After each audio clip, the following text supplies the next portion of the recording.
others run around. Like, Using hearts for recording. play talk. But then I don't know when they start speaking and You can questions. play and stand with every mile You have the one around. that was broken. What you gonna say when you look up one day? See your playhouse tumbling down. Check maybe I'm gonna tear playhouse down. Pretty soon, I'm gonna tear your playhouse down. Room by room, I'm gonna tear your playhouse down. Room by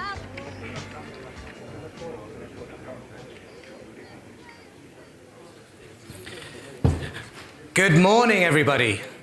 Good morning. Fantastic. Welcome to Dublin. Welcome to CCD and welcome to FYUZ 2025. Who was here last year, if I may? Fantastic. Thank you very much. Thanks for coming back. It was wonderful to see you here. Wouldn't you say this room is a little bit better than having that massive cavernous theatre that we had last year? Look, it feels much more inclusive, and I'm sure we'll enjoy what's going on today. So my name is Vish Mathur. I'm the Global Head of Engagement at the Telecom Infra Project. Nice to see you all. I am going to be your MC for Main Stage for the next 3 days. We have a fantastic lineup this year in FYUZ, and I'm very glad that you're here. We have somewhere around 220 speakers. Let me get the numbers, actually. 220 speakers. We already have 900 plus registrants, which is great. Similar to last year, but that's fantastic. We have around 30 plus or 35 plus sponsors. Thank you very much to all of you who are sponsoring and putting some showcase downstairs. We have 23 plus media journalists and analysts, etc., who are looking at what's happening and what you guys are saying across the industry. I would love to tell you a little bit about the fact that actually today on Main Stage we have quite a quiet turnaround of a number of sessions. Of course, we'll be starting off with a welcome and keynote from our leaders within the TIP board, but then we have 3 or 4 sessions that are going to be talking specifically about what's happening in the industry from perspectives from leaders in the industry, automation in practice, talking about the RAN automation space as well. And then we'll have a specific session that we're going to talk about AI for 6G as well, a path to moving forward in that space. So let's get kicked off. My suggestion is that we start with our welcome keynote. And I would like to make sure that you all give a clap to our 2 speakers here. They're both veterans of the industry. One is Christian Toivo, who is the Executive Director of TIP. He has been a veteran and seasoned, experienced guy, worked in Ericsson and consulting for multiple years. And then also Rob Sony, the VP of RAN for AT&T, TIP Board Chair. As well as that, he's worked at Nokia for many years. He's worked at VMware. He's also an adjunct professor at Columbia University and NJIT. Welcome to Christian and Rob. Thank you. Thank you. Thank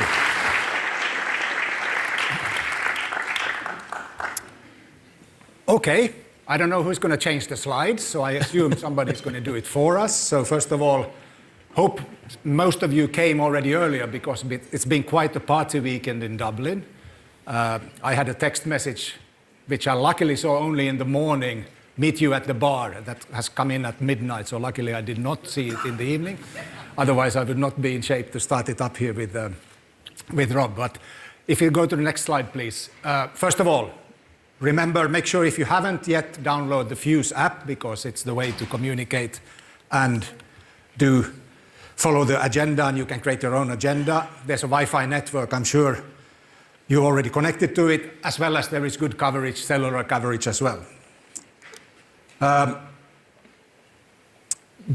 Without further ado, I will actually let Rob reflect a bit on what's happening in our industry. It's a year ago since we were here in Dublin. We talked about, there was a lot of news at that time about big transformation, network transformations that Rob and his team had started up. I think the industry overall has moved on. So Rob, what's happening? What has happened in the last 12 months and where are we going? Yeah, it's a good question. So first, Christian, thank you. Thank you to the TIP team. Thank you to Shannon. Thank you to Vish. You guys have done a fantastic job overall in getting us organized. Welcome all of you to Ireland. How many of you are excited to be in Ireland? Raise your hands. How many of you had at least 1 pint of Guinness this weekend? Yay. Jameson? No. Oh, don't talk about that. But appreciate you guys making the trips out here. I know many of you traveled from a long distance. We have a large, very diverse group here that is represented between policymakers, regulators, operators, vendors. This is an intimate forum. I'm thinking and reflecting back to last year and that big cavernous room, as Vish described it, and staring and saying, is anybody there? It was all dark and I couldn't see. And then even a few minutes ago, Christian and I were sitting, and I felt like I could empathize with my teenage daughters when they would have parties and they're wondering, is anybody going to come? So thank you all for showing up and removing that emotion from me, and looking forward to an engaging and energizing show with all of you. So yeah, the journey. It's interesting to talk about journeys. I don't like the word journey. I don't know about you, because it feels like you never get there. And I again, reflect on my kids, driving them in a minivan across the Midwest many times. They'd always say, are we there yet? Are we there yet? And there's always this reflection in particular. You'll hear a lot about 5G. I'm a wireless guy, but you know what? TIP is not just about wireless. But at the same time, it's important to reflect on where 5G is, because it's an important industry trend that I think that affects a lot of us in the room. So how many of you think that there's an F word that should be described associated with 5G, and it's not the word 5? I've heard the word failure. Do I think it's a failure? 2.6 billion connections as of the second quarter of 25. 60% penetration by 2030. That doesn't sound like a failure to me. So a significant rollout of a new technology. Has it gone without hiccups, without bumps? No. But no new technology introduction does go without hiccups or bumps. From my perspective, we see now a fundamental pivot, a fundamental shift that isn't just limited to the mobility world, shifting towards a focus around AI and automation. I'm going to talk about that a bit more in a second. Oh, you already changed my slide. Yep. So, but just to think about that in the context of what are we trying to accomplish as a team, I think we kind of try to make sure that what we do and what we introduce has an impact. But finally, we focus on the things that are community driven, and we leverage scale where possible. I was fascinated yesterday, and you're going to hear a lot more about the hackathon that took place yesterday on Sunday afternoon. Real credit to the AWS team for setting this up and orchestrating it. Incredible amount of energy and participation. Sometimes we worry a lot about our industry that, there's a lot of gray hair in here, or lack of hair. Yeah. So in the end, we worry about, okay, what does that mean finally to us as an industry? Are there people interested still in networking and telecom? And it was actually fascinating to see the amount of youthful energy that was really brought forward, startups and students that really were very interested. And what has really amazed me is that AI has essentially democratized the ability to have a contribution on the network. You no longer have to spend 10 years studying the Ericsson schema or the Nokia schema to understand how to operate the network. You no longer have to be that level of expert. That level of expertise can now be effectively captured through AI. We're not in the beginning of the AI revolution for wireless. Many of us who've been around this know this for a while. We're probably in the third generation. Many of you know about rules-based or learning-based techniques that were used embedded in the infrastructure or just next to it and used offline. And then we introduced machine learning as a significant uplift for us to do network optimization and troubleshooting just a few years ago. Generative has created effectively that opportunity for that third generation while we continue to innovate. So AI comes for us in 3 flavors, and I think will be true for almost everyone in every form of the network. AI can be offline and move your network in an offline way. It can be inline, and immediately taking control and starting to drive decisions without direct human intervention or supervision, or AI can be deeply embedded in the stacks themselves. And we see that innovation across all forms of the network and network architecture, whether it is RAN, Wi-Fi, or transport. This is the exciting time for us in terms of what we can bring. So yeah, no failures here. In fact, actually failure is not a bad word, right? For startups, it's actually, you want to fail fast, right? So we want to break the cycle, actually, of this long tail of innovation. And really finally, what enables us to do that is open and programmable networks. So as we move towards open and programmable networks, we have now an ability to inject innovation across the network, to absorb new spectrum. I guess you guys heard about my employers buying a significant chunk of spectrum in the US, yeah? I hope we're done. I don't think we have any more money, but you never know. Spectrum is always the lifeblood, and consuming new spectrum and consuming it efficiently will be driven by AI and by automation. And all of that, finally, for us and my employer is just simply to give an opportunity for us to consume it. So what we see is effectively now moving towards a deeper form of convergence in the network, an opportunity really to drive convergence between the fixed experience and the mobility experience, a lot of focus on that. We see huge trends that typically this is an uplift opportunity for operators to introduce either fiber or fixed wireless connections essentially to complement their mobility services. And the take rates are good, the opportunities are good. And we see a lot of operators now pivoting towards a lot of investment specifically, making investments no longer exclusively focused on their mobility of their wireless network, but investing heavily in Wi-Fi, which was previously thought of as, well, that's something you put where you don't want stuff. But now it's viewed as, from a subscriber perspective, I don't know how your family is, they don't actually say, oh, geez, there's a problem with the cellular network. They tell me there's a problem with the Wi-Fi network, no matter where they are, which is kind of funny. So I think the simple thing is, as we move towards convergence, subscribers increasingly are looking for that kind of experience. We also see a lot of trends across the network towards disaggregation and now fully embracing cloud-native technologies for almost every element of the network. So network programmability is a key to enabling all of this.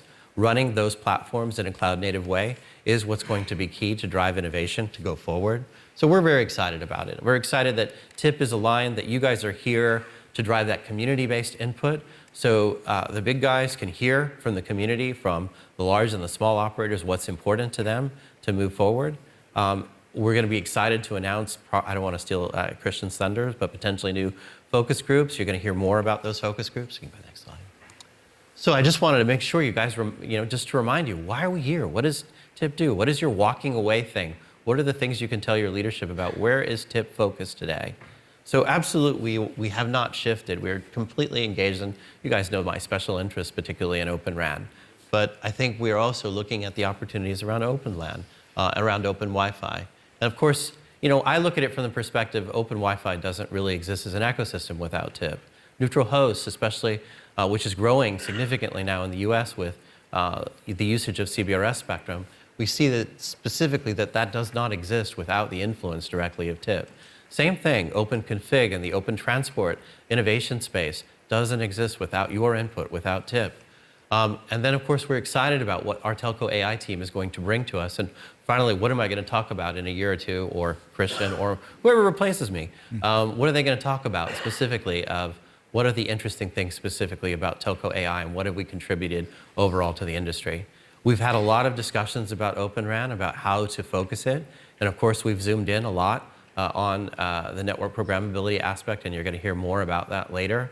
So I think from my perspective, Christian and the team have done a fantastic job overall in making sure that you have a relevant forum, a right-sized forum that immediately has an impact and creates products and services that you want to build as well as what you want to sell. And finally, what you want to consume. So these are things that are all very exciting to me and remain exciting to me. It's why I continue to stay involved in TIP and why I'm very excited that you all are involved in TIP. So with that, I think I will turn it back to Christian. Thank you. Thank you, Rob. So one more time, Vish already thanked the sponsors.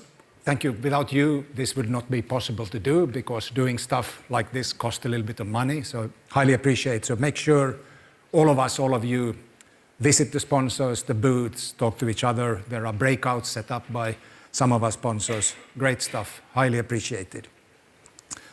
A couple of things about what we are doing in those groups that Rob already referred to.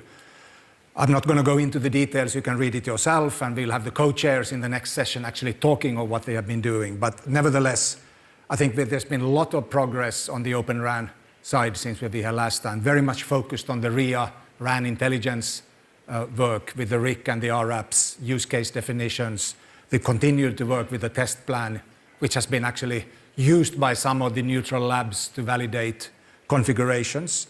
So that journey will continue.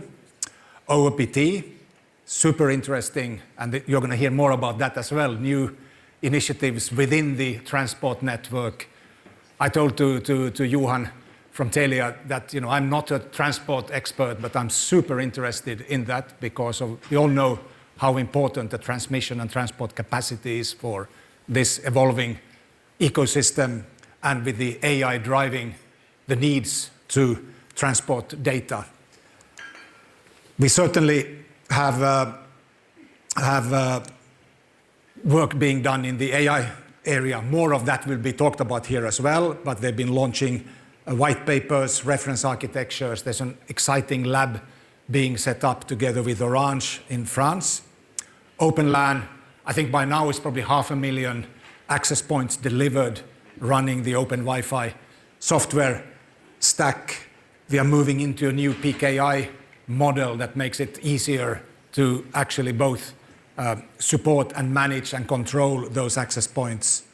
And like Rob mentioned, neutral host, easy to forget, but you need a neutral host concept for making sure that we can economically ensure connectivity and coverage wherever our customers, our users, our consumers of the connectivity are moving, particularly indoors, of course. Lots of good companies have been participating, achieving their badges. That's still an important piece. The small recognition that we can do through TIP. The most important thing is actually the work that the vendors and the operators who participate in validating roadmaps, validating solutions in lab environment, and in some cases also in live networks. Hence we get those bronze, silver, and gold badges out there. Super important, we will continue with it. Sometimes there is more. Last year we had more badges. This year has been more about defining the roadmaps and the way forward for the next phase. What are we going to do in 2026? I think part of it we are still going to discuss while we are here, so that's why we actually need everybody's engagement in the sessions, in the breakouts. But when it comes overall high level where I see TIP going, and we have been discussing that in the board as well, we will continue to expand our participation on a global scale. We do have a global community already. We have a fantastic board. What we see now, and very engaged board members who are always available for my team and myself, as well as for the community to give guidance and steer. We are working on expanding both the board participation to make sure that we are representative of the global ecosystem, as well as geographical spread of where our operators, our vendors are coming from. We have some particular focus on certain regions, the MEA and APAC regions, where for many reasons it's not so always so easy to participate, certainly not in traveling to FYUZ, for example. But of course we work virtually, so we do believe we will have 1 year from today more participants from these areas. We have more than 130 organizations as members of TIP today, more than 900 professionals working in our project groups. That's pretty awesome, 900 people actively participating, engaging, debating, and also contributing into those groups. And we will continue to expand that during 2026. Rob referred to autonomous programmable networks. This, as was said, is not only about wireless networks. It goes across the different domains, and we believe there's a lot of work that we will showcase during next year in the SMO RIC RAP ecosystem. We will talk while we are here, and hopefully when we get home from here, about how can we contribute and through TIP enable meaningful, safe, well-governed exposure of relevant data to enable those smart people, some of them that we met at the hackathon over the weekend, to develop applications and apply AI to drive that autonomy and automation. An essential piece of that is access to data, as we all know. Data is kind of the fuel for AI, so that's super important.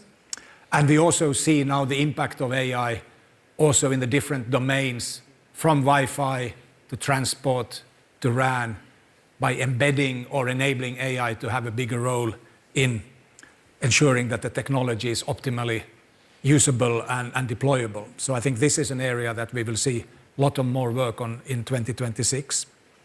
And we also want to scale. I mean, particularly the areas, the transport domain, as well as the open LAN, open Wi-Fi domain. We have seen real high-level numbers of commercial deployments of our products or solutions that have been developed as part of the work. So obviously vendors have developed based on the specification work and the testing, and we've seen initial deployments, and we see now that we are going to deploy. And I didn't dare to have it on the slide, but I think we have now, say, close to 500,000 access points in open Wi-Fi. I hope next year when we stand here at FYUZ, we will have 1 million access points running open Wi-Fi deployed. As Tim Martin is somewhere here, our chairman from the Open LAN PSC, that's a challenge we all have to work on to make sure that it happens. So I think that's kind of where we are going to go. All of this will only happen when the community that you all here represent will put your hearts and your minds into it. So this is about intellectual work, it's about working together, it's about contributing, and it's also daring to try out and deploy. So everybody have a role to play, from the operators to the vendors to the system integrators to policymakers, all of you who are represented here. And last but not least, we will run FYUZ 2026. We have already kind of planned when and where, so it will be the first week of November 2026. I'm not going to say where it is because we haven't finished the contract yet, but that's going to be a great event. We set a great baseline from these 3 days, so let's see how we can further improve, create even a more exciting agenda. But let's first run FYUZ 2025. Thank you, everybody. Thank you. Thanks, Christian. Thank you very much, Christian. Thank you very much, Rob. Another round of applause, please, if you don't mind. Let's keep you moving forward. Strengthen connectivity, strengthen movement in convergence, openness, programmability, automation, buzzwords that I heard from Rob. A great community that is really flowing through and driving momentum. Thank you very much. As a TIP community, you've really channeled through the energies of really developing product, taking it to market, and showing that there is opportunity and choice in the market. That's exactly what we're looking at. Mention of the hackathon that AWS put through over the weekend with partners. Absolutely fantastic. I can't tell you what a buzz it is to see students and startups and even large companies coming to the table with particular challenges and showcasing the opportunity of new proofs of concepts, new products that can be brought into market, trying to channel the energies around what we're talking about. You know, looking at optimization of our networks, looking at the opportunity to monetize the network capabilities as well, looking at assets where telecom operators can really start to leverage this. So I'd love to see more of this coming through next year. That's certainly the channel that we'd like to develop in TIP over time as we try and create the structures for the community to expand. We're waiting for a few more chairs, but I do want to now introduce our next session. This is going to be moderated by yet another seasoned veteran of the industry, people know Caroline Chan. She has been a wonderful asset, not just to the TIP board, but also to Intel. And I know as she passed on from Intel, she's enjoying retirement, being a board member of various other companies and a non-exec and a strategic advisor in other companies. Fantastic. She has great connections in the market, as well as an understanding of how this industry works. With her, if I may introduce Caroline Chan, with her, an illustrious panel of experts as well. So let me introduce them, if I may, one by one. So Sushil Rawat, he's the Director of RAN Strategy at TELUS.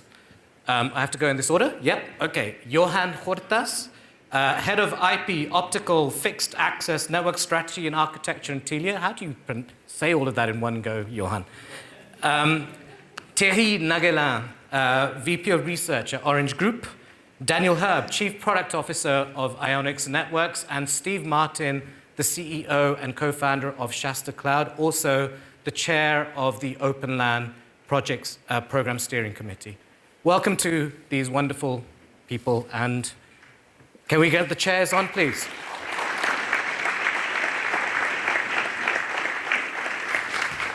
Thank you. All right. So we have a pretty significant panel. If I may ask if you could sit under your picture so we can line up who's who. Don't make it easier. Yeah. Yeah, some of us may have stayed up till midnight drinking whiskey. So I might need some help. Too many now. So while we wait, Yeah. oh. So my name is Caroline Chan. I think I met quite a few of you, but the ones I have not, thank you for joining us. I recently retired from Intel and therefore also retired from a TIP board, but it's still my passion. It's never been far away. 2.5 months later, my day is now structured, so I call and say, hey, can I come back? Help out? So with that, and everybody sitting here, you heard what Rob and Christian talk about. TIP is really about project group, because we always pride ourselves being the doers. So the people that led the project group are the truth tellers. So I want every one of you to tell us what's wrong, what's right, what's going well, what's not going well. But with that, my first question is, if you would, each of you, introduce your day job, get a little bit more color, as well as the project group that you're leading, the community that you're leading. We'll start with my cohort, Sushil. Thank you, Caroline. Hello, everyone. I have honor to open up right after the leaders of TIP. I represent Open RAN work group. Myself, Sushil. I work for TELUS. I live in Canada. We are one of the tier 1 telcos in Canada. I'm co-chair with 5 other operators in ORAN work group. That's a very diverse work group. We have 200 plus individual members participating on day-to-day basis, 80 plus companies in our work group. Our work group is focused on systems design, where we work on DU, CU radios and all the wireless systems overall. We have recently created a new work group that our Christian also mentioned today, which is called RIA subgroup, which is RAN intelligence and automation work group, which is focused on SMO and REC, which will enable us with a framework for AI and autonomous network for future. So that's about my role in TIP. Over to you. Cool. So my name is Johan Hjortås. I work in my normal life in Telia. We are a Nordic-Baltic service provider. And I'm a long-lasting supporter of TIP. We were among the first to join, actually. And maybe later this afternoon we can have a discussion how that came to be. I'm leading up a team at home responsible for the IP and optical transport networks. Very long title. And this is where my passion lies, and this is also why I decided to accept the nomination a few years ago to co-chair the Open Optical Packet Transport work group. We have been an active group for many years. We have delivered a lot of specifications. We have gone to market and also in commercial deployments with disaggregated terminals for the DWDM layer. For you radio people, this is a very essential part of building a telecom operator network. We feel like the odd bird caring about DWDM and IP routing, IP core routing. So we have been quite successful when it comes to commercialization of a number of optical devices, but also we have I think the brightest star is our disaggregated cell-side gateway, and this is where the RAN and the IP core transmission type of networking comes together.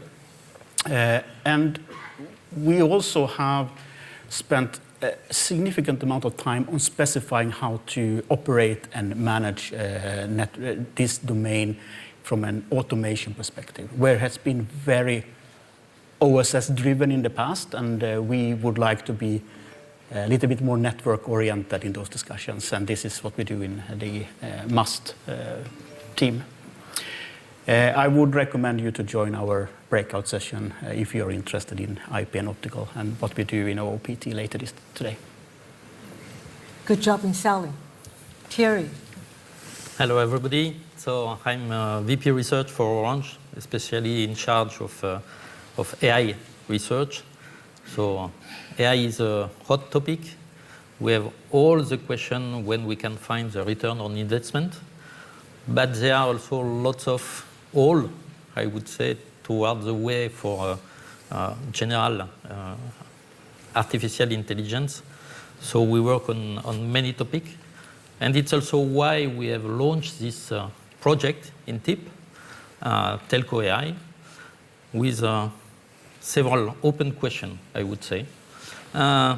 Typically, regarding disaggregation, how could we have some distributed AI in the network? And to support the two faces of the same coin, first, AI for network, how we can use AI to optimize the operation of the networks. It seems the easiest way to use AI because we use some kind of AI for many years now. We are used to have operational research to optimize traffic network architecture. We use machine learning now for many years for predictive maintenance, typically. So we can improve with generative AI and find many other use cases. And the other side of the coin is network for AI. How we can create new value with our network using AI for our customers. This is a very big question. And so we are describing some use cases at this moment in the project. But we start also some work on an architecture blueprint. What would be the same architecture for AI for network and network for AI? This is a big challenge because AI for network is AI for operation, so it's for tomorrow. And clearly, network for AI is more for after tomorrow. So we should find the same architecture because we invest for long term. And I would say that telecom operators invest more than AI actors at the moment if we take the worldwide coverage. So we are big investors, but for long term. So they are all the main topic for telco AI, and we will have two sessions tomorrow, AI for network and network for AI. So I invite you to attend this session and, of course, to join telco AI to share the same vision for all actors in the telco value chain. And I assume you share a little bit more about the joint lab that you're doing with TIP and the white paper and so on. Right? We are creating a joint lab, so we will use several hardwares from different providers to be able to implement this, the first use cases, basically based on agentic AI, and to demonstrate what could be the useful hardware for inference, because of course we are not thinking that we can manage training inside the telco network. And again, our vision is that you can have AI component on-premise, inside the network, and in the cloud. We will have AI everywhere. So we have just to think how we can orchestrate all these things. And that's why the lab is also very important to be able to demonstrate these kind of things. All right. Steve, you want to talk about? By the way, do you have slides? Yeah, there was a Can you couple of flash up slides. I don't know if, the they're slides able that it is in the package if you flash those up as Steve talked? Thank you. So a few pictures worth 1,000 words maybe, but I'll take it in a little bit reverse order from Caroline suggested. Let me talk about the Open LAN project. If you look at the overall project, it started 4 or 5 years ago and has continued to mature and gain momentum. And it's quite different in the sense that we're building a complete network solution. There started certainly with Open Wi-Fi. That was the entry point, if you will, and certainly is the most mature portion of the system. But then over time, we've added Open LAN switching, which is gaining a lot of momentum and is doing quite well in terms of industry acceptance, as well as the number of manufacturers that are supporting this standard. And then just recently announced is the Open LAN Gateway Initiative, which I'll talk about more, but I think is extremely interesting because it allows us to ultimately go beyond really just simple LAN infrastructure, but also look at being able to distribute applications to the edge. And the implications of that, both for the operator networks today and tomorrow, are quite interesting and a lot of possibilities. But all with a unified cloud management solution. So standardization in terms of how all this network equipment, which really constitutes the core of what goes into any commercial enterprise building. And so this is really what the Open LAN project is all about. And as Christian mentioned, continuing to gain a lot of momentum in terms of building complete systems for enterprise networking applications. So that's with my tip Open LAN project chair hat on, maybe flipping to the next slide. What does Shasta do? So my day job, if you will, and nights and weekends as these things go, is really taking all of these elements that are being built and put together as part of Open LAN and integrating those into a completely tested, validated, and supported solution under Shasta Cloud. Obviously, as the name would imply, our primary emphasis is on building a very unique, scalable solution from a cloud perspective. But integrated within that are these open source stacks, but integrated and tested as a single unified solution that we as Shasta Cloud support, including all the switching, Wi-Fi, ultimately the gateway, and a lot of functionality beyond that. I think as Rob mentioned, and I've been in the Wi-Fi, enterprise Wi-Fi business for 25 plus years, and when anyone has a problem with a network, it's, hey, I'm having a problem with the Wi-Fi. And rarely is it actually a problem with the Wi-Fi. It's a problem with the switching. It's a problem with the routing. It's a problem with the gateway. It's a problem with the WAN. But the most obvious thing that people interface to is their phone, their computer interfacing to the Wi-Fi. And so, and we accept that challenge. It's a networking problem, and as Shasta, that's what we do. We help solve networking problems for our customers, and our customers are service providers.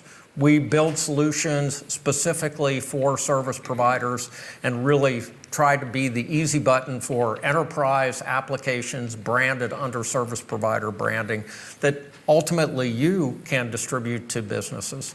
So that's what Shasta Cloud is in a nutshell. We're really a service provider for service providers, and very proud to be part of Open LAN and helping to drive Open LAN as a key component for how all of this comes together in a very unique way that's very differentiated from the traditional incumbent solutions that are out there today.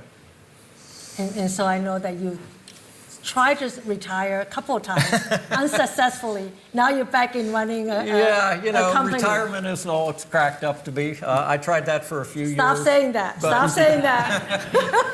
Carolyn, maybe you'll have a different experience. Multiple years of retirement, here I am back running a startup company. So there you go. Back in running this company. So last but not least, Daniel. Yeah, Anchor Leg. So I'm Daniel Herb. I'm the Chief Product Officer of Ionics Networks, which is a neutral host provider, and really lucky to be part of the neutral host and infrastructure sharing group here at TIP.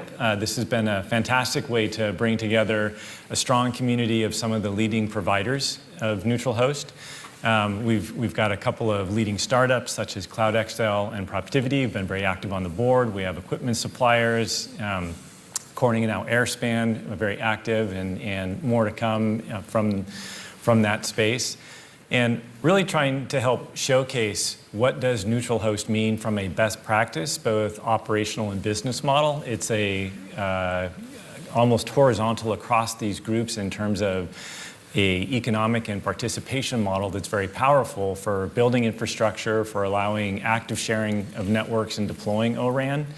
So it's a space that is moving fast and requires some definition, and we've been as a group really focused on bringing those blueprints, best practices, and have some exciting examples that we're going to be showcasing at FYUZ here. Thank you. So now the sales pitch is over. Truth-telling part begins. So my next question in general is what has been progress in your respective community? What has gone well and what still needs to be mature? So I'll start with you and Open RAN. So a topic is very dear to my heart, but not everybody agree. And some of your analysts here, and I'm looking at you, have written various different articles about it. Too early, not ready for scale, TCO not ready, wait for 6G, blah, blah, right? What do you see from you both as a leader of the project group, as an operator who actually has been doing this? What do you see that has gone well in terms of the benchmark that Rob set out, desegregated, open, and what still needs to happen? And same goes with the each of you.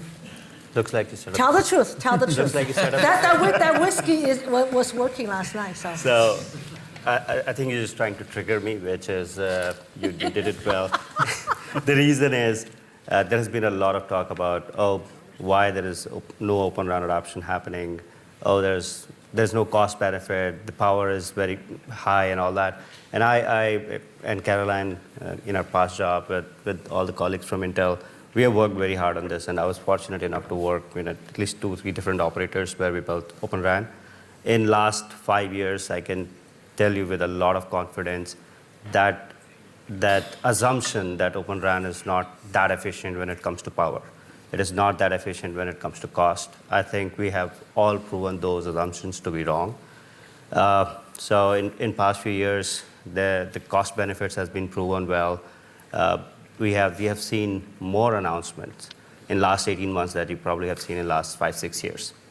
If you look at the announcements for bigger operators such as AT&T, TELUS, we have decided that every single site that we built, not only new site, but the existing site that we are going to transform, we will only have Open RAN architecture deployed in our network. We are not building any more traditional RAN sites. It's only going to be Open RAN sites. And we have targeted to complete about 50% of our network to be Open RAN by end of 2027. So we are accelerating.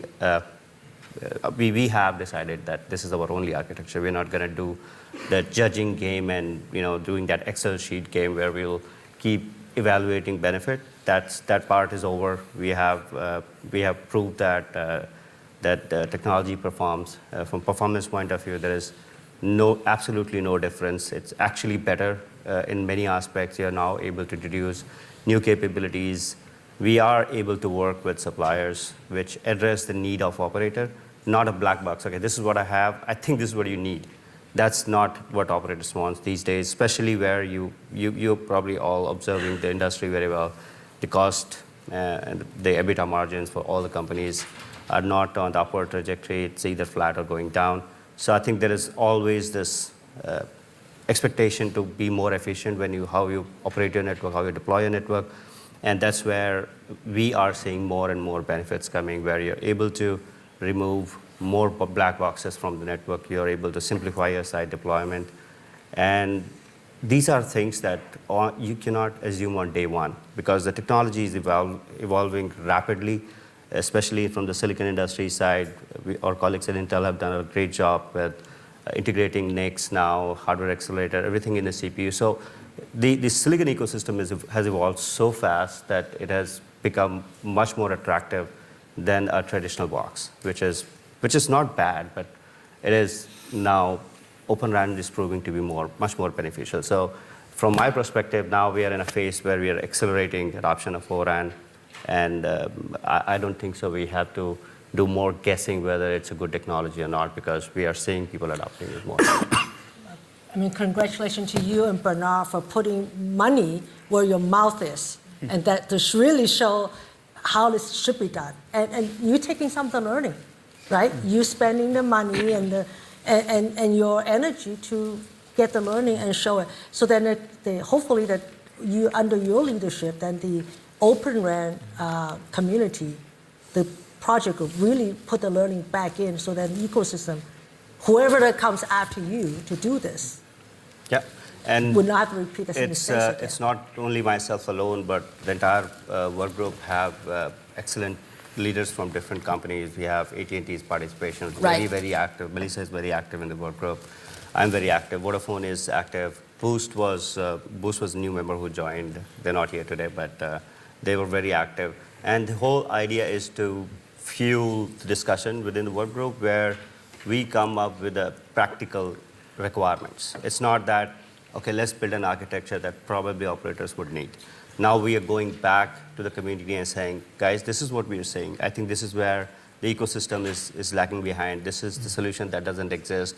So now the suppliers are working very closely with us, trying to fill those gaps, trying to come up with much more innovative solutions to identify real gaps and come up with a solution that they can sell and make money out of, right? At the end, our suppliers also need to be profitable. So Yep. they would rather invest in an area where they can actually make the business going and not develop something that they would assume that is needed.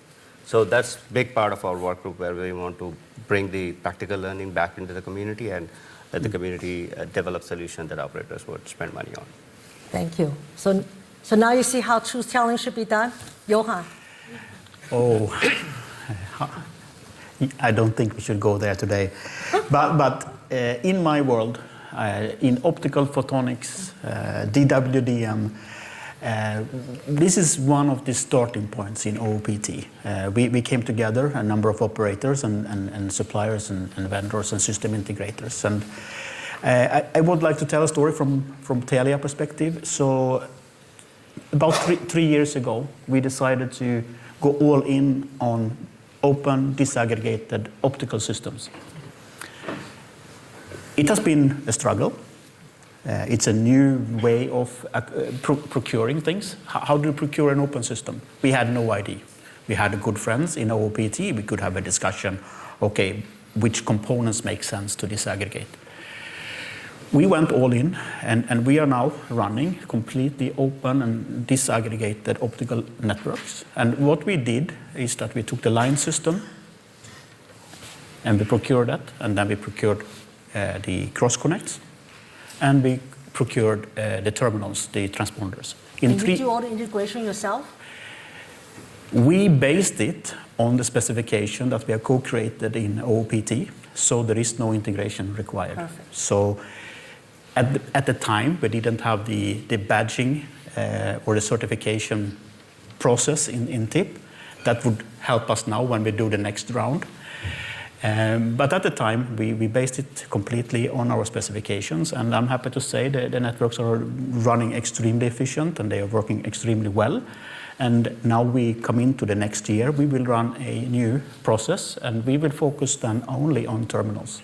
So open terminals into our open line systems, and this is really working. We don't have the luxury, if I put it like that, or the pressure as the Open RAN stage is much, much broader than the optical domain. It's a couple of nerds here and there that likes this area. But we have done it. What we have to do, what we are focusing a lot in the OPT is how do we manage this? So how do we control? Traditionally, you bought a black box and you got a network element manager from the vendor, and then it was fire and forget basically, and then you had to do some OSS integration. Now it is a little bit more involved. And we have... You mean from an OSS, BSS perspective? Yeah. Now it is a little bit more involved.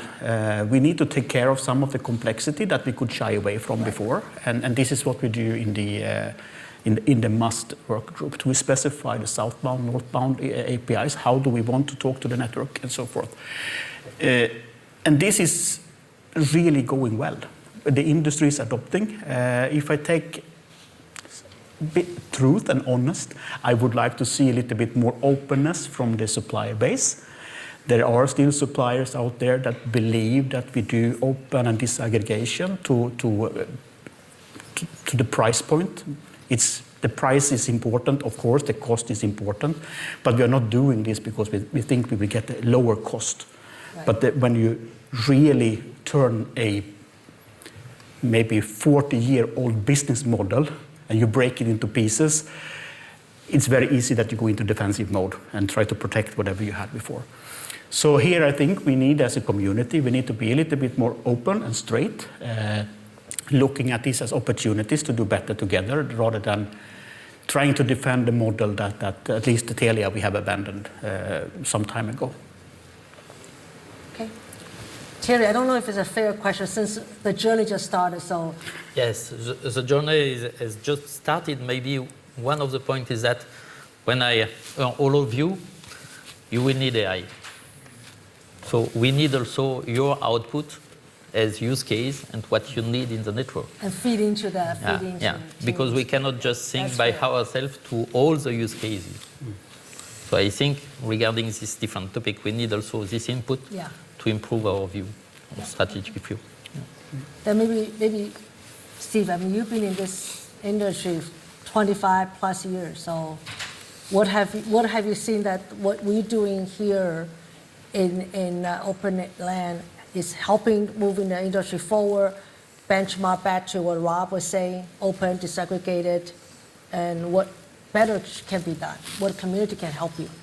Yeah, for me, Open LAN is really a natural progression of where the industry is going towards open systems and towards having choice and being able to mix and match solutions together in an interoperable way without doing a ton of heavy lifting. And even though Rob doesn't like the word journey, it's a journey.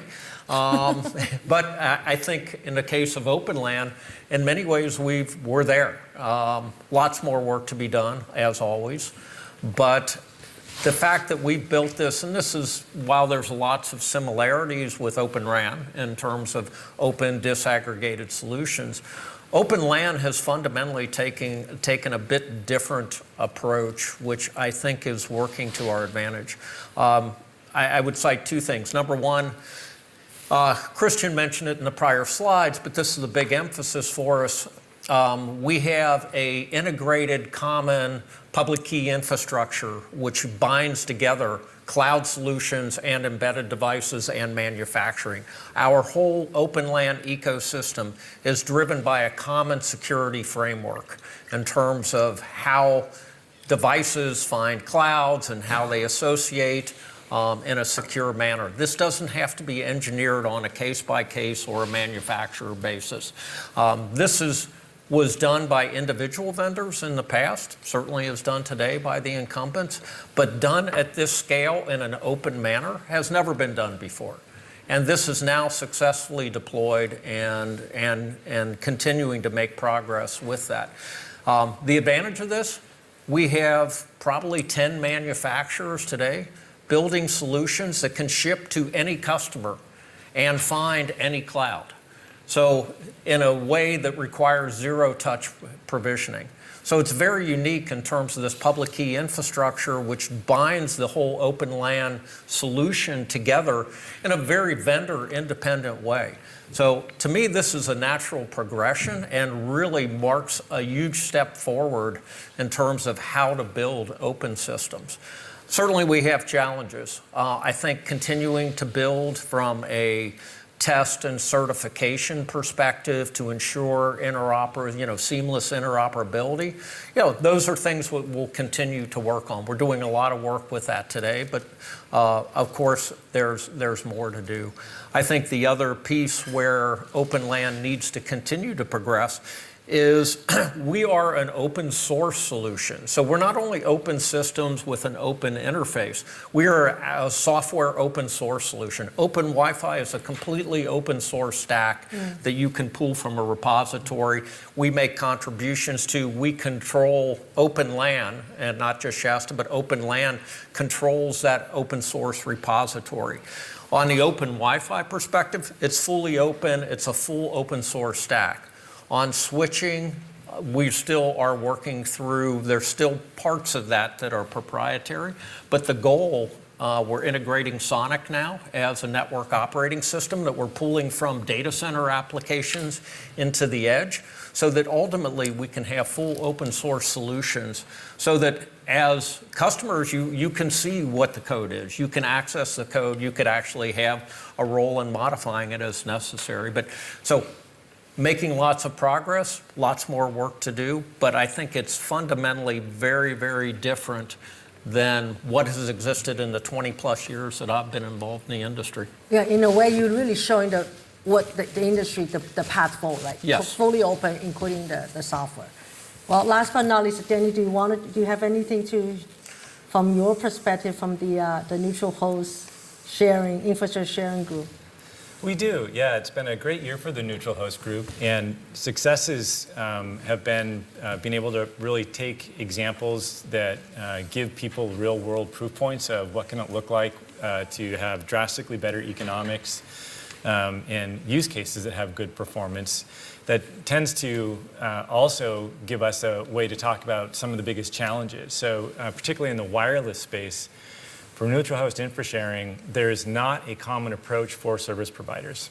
And so getting the awareness, the engagement, and really starting to offer operational models is going to be critical for this to begin to scale. Many of the use cases across these groups, the common themes of disaggregating the network, of being able to use O-RAN to offer better performance, those are really well understood in a end-to-end vertically owned asset chain. If you disaggregate the network, and it's not just passive infrastructure, but active infrastructure, you have to be able to preserve the security, the control, the observability for the service providers. But now that's on assets that might be owned and operated either by a service provider of neutral host, which would be like your customer, or by the enterprise themselves. So how do you maintain that balance and let that flywheel start to turn? That's really something that the infrastructure group has been focused on. So you're doing both. You're doing the enterprise-owned as well as a operator-owned asset in your work. Many of the regions are really well matured in operator-owned. So to be honest, as an infrastructure sharing group, we don't have to spend a ton of time there. There's easy examples. Many of the showcase O-RAN deployments, in fact, have been for stadium, subway, large infrastructure, and we love to showcase those. We have not brought the mass market that same use case. So how do we scale that down to make it easily replicable, not in a building of this size, but in an average office building, which the greener it gets, the more efficient it gets, the worse propagation it has, and the less coverage it has. And that is a use case, is something that we're really excited about solving. Perfect. So, okay, so you guys cover all the things that we talked about, but I have one last question, and we have about 10, 15 minutes left. So looking forward, the world, AI native got thrown around, right? And integrated sensing, especially AI, is going to go into every aspect of our industry, across all of us, right?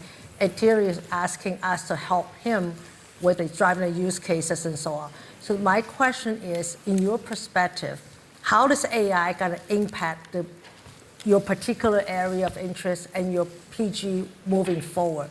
And I'll open up to whoever wants to go first. That was me. Okay, so I think when the Open RAN or the architecture was envisioned, and I think it was really a visionary view around how we want to build the whole architecture, the SMO plays a very, very critical part, not only in terms of deploying the solution, but how it gives you touch points with every aspect of building Open RAN. It helps you directly integrate with the hardware, which is servers or radios, also with the cloud, application, and network management system. It has provided us a framework where you can tap into the data available in all aspects of that system. And that's why in our work group also we have introduced this RIA subgroup, which is focused on building RIC and application on top of it. So RIC plus SMO as an architecture gives you a framework where you can tap into the real-time data sources that is available, which was not so much available in the traditional system. So now we have much more richer data sources in real time. And as all of you know, that data is the currency for AI, right? Without data, you can't really do meaningful automation or meaningful AI. But with Open RAN architecture from SMO and RIC framework, it's adding that it's fueling the development on top of it. We're already seeing a lot of AI-driven use cases, especially around energy saving. I'm talking about energy saving because this was one of the low-hanging fruit that the industry saw, and we are seeing... And a big topic. It's a big topic. In different regions, electricity and cost of power is actually very, very high, but it's one of the easier use cases to do, and we have already seen a lot of suppliers coming up with... Our radio suppliers have also done a great job with going to a single-digit power consumption in the sleep mode. Radio hardware has evolved so much that now they can do millisecond wake-up time, right? So from sleep mode on PAs, they can go to completely zero power consumption, and then within a millisecond, they can come back to the full power transmission capability. So the hardware has evolved as well, but this capability where you can predict your traffic and switch on and off your hardware, it's a significant advantage over doing a static configuration based on your time and time of the day and week of the month. So that's yielding a lot of benefits, especially around power consumption. But that is just an example. AI, we are seeing more and more use cases, more and more real-time use cases where now system is able to interact with DU, CU, and hardware in real time. So I would say this is a good step toward autonomous network where we will not need people to go and actively manage our systems. I think we are making good progress toward autonomous and AI native system. Great. Anyone else wants to go? Anybody? Yeah, why don't we follow? Okay, all right. So in our world, in my world, the SMO is actually what we often refer to as the controllers. And what we need to do now in the OPT and as an industry, we need to understand how do we actually take advantage of the agentic frameworks that is out there. In my company, we have an agentic framework. We have like hundreds of bots doing stuff, but they cannot do anything in my network.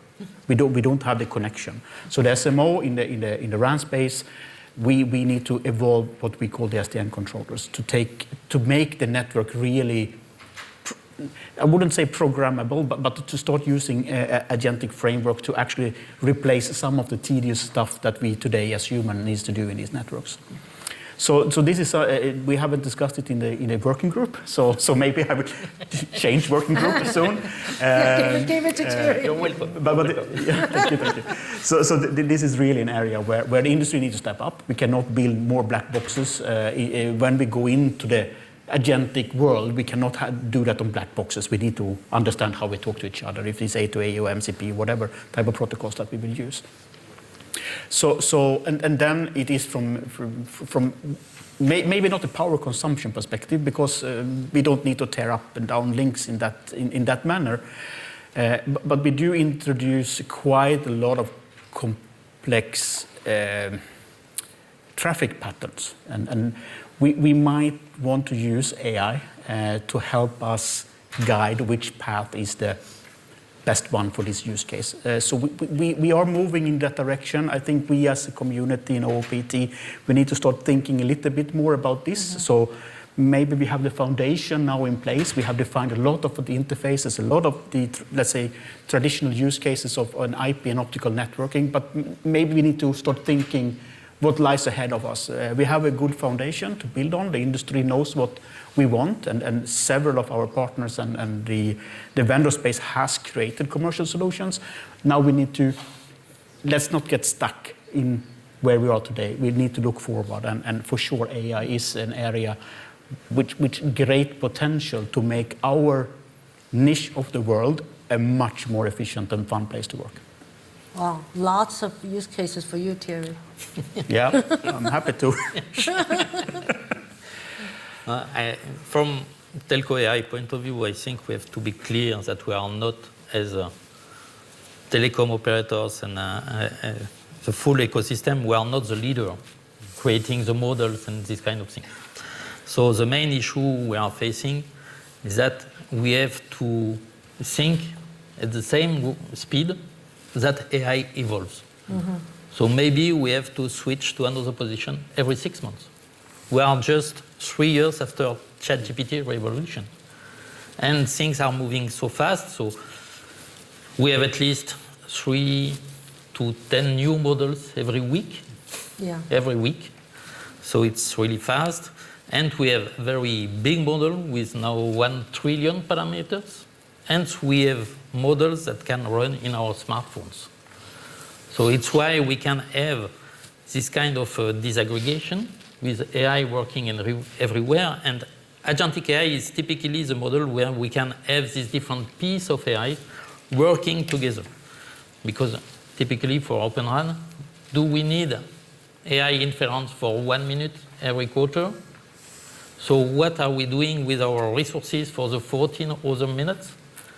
So how we can share that also from operation with B2B, typically use cases, because we do not have the same constraint.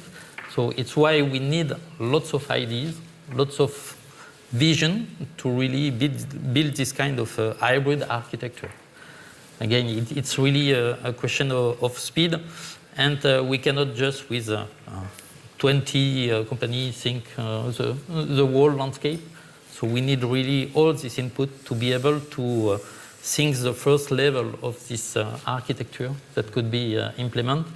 And typically we know that some dedicated chips will arrive in different pieces of hardware, providing some AI capabilities. Again, these are very small piece of AI, which is machine learning algorithms that could really work also with generative AI. So we have also to think this kind of hybrid AI in our network, because we will not replace typically operational research with generative AI, because it will consume lots of energy while we have very efficient algorithms. So we have really to find this kind of best solution for tomorrow. It's why we need more contribution and more ideas for the use case, but also the view of the architecture, because all these pieces in the network have their own view of the architecture and providing some input. So AI is a bit on top of all this kind of you key got to be elements. touching every aspect. And it's a new part of the network we have to create. Just reflecting what you said, like yesterday I was able to join the AWS host hackathon, right? Just like you said, we're not leading in the AI side, we're using AI. So therefore, it's actually important to get everybody, like these are students and startups that come in and compete in a hackathon. And that will help push the telco use cases forward. So I don't know if Steve and Daniel, you wanted to chime in. We have about a few more minutes left. Yeah, just to talk a little bit about Open LAN with respect to AI. The first thing you need in any of these is you need data. You can't build AI solutions without a common data infrastructure. So this is part of what we're doing is having a unified interface to all these network devices, not only for configuration and control, but also for getting telemetry and data out of the network in a standardized fashion. So this is one of the essential building blocks to building any type of AI solution. I think where we need to continue to move forward is building, while we have a common cloud interface and a common way of interfacing devices, is then building common AI interfaces on top of that to allow agentic type applications to be deployed. Whether that's using MCP or some of the newer interfaces, but adapting those to our specific use cases. I think within the open LAN community, vendors such as Shasta and other vendors will develop AI solutions that are around quality of experience and managing the networks, the things you would typically imagine. I think where it gets a lot more interesting as we generalize these models such that the network itself is open from an AI perspective to allow very vendor-specific or application-specific AI to be developed on top of that network, whether it's an OT network for controlling building systems or whether it's some specific audio-visual things. There are many, many different applications that these networks are used for, and I think where it'll be exciting is where we have an open infrastructure that these applications can be developed that are very specific to that on top of it. Daniel? Yeah, hearing very common themes of, I think everybody feels confident in the application of AI inside their own domain, inside your own company, inside your own network. The fun part of this next year is going to be where are we driving commonality in the interfaces and the business frameworks. The hackathon was really exciting to see what you can do once that happens. Yeah. I think Rob's group at AT&T through the SMO is given a real-world approach that is really exciting in the US. In the UK, you can see the operators coming together and defining a joint operational and technical path. You're beginning to see emergent examples of that in Europe. So finding ways to really give templates that allow different parts of the infrastructure community to work together. I agree with you. That's really where you're going to see big value unlock. Well, thanks to all my panelists. So hopefully, through this session, we're able to give you a general glimpse of what every project group is doing, and everyone, the leader, putting a lot of their times. And this is not just this is really like your part-time job to push this ecosystem forward. And give me, hopefully, the next 3 days, you'll be able to dive deeper into that. And Thierry, you have a pretty good session coming up. Yeah. So, and thank you so much for your time. And we'll see you in the next panel.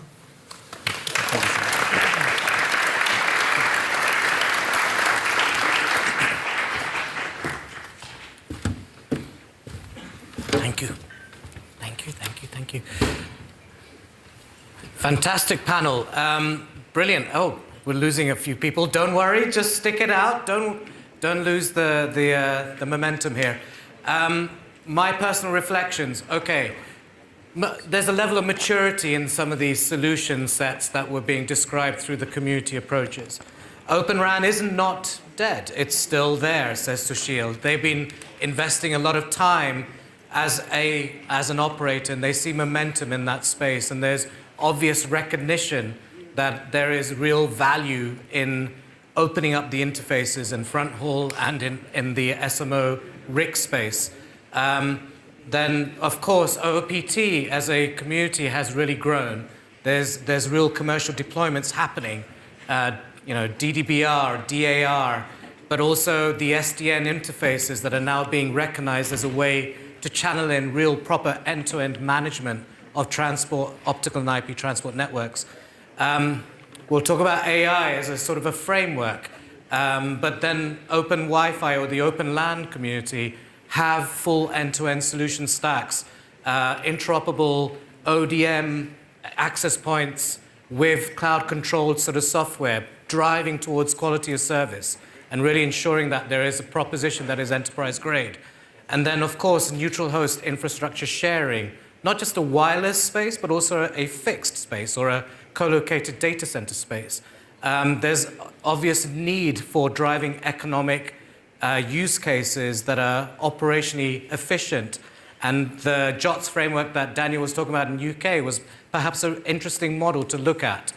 And I think the fact is, all of them are talking about there is obvious a propensity and a momentum across each of these technology domains, but harnessing the value of data, getting data structures, getting the telemetry data available, finding a way to create some commonality to leverage that, whether it's through agentic frameworks or whatever, and then plugging into these architectures so that actually you can really drive forward use cases that are relevant to optimizing the way telecom networks are used and built.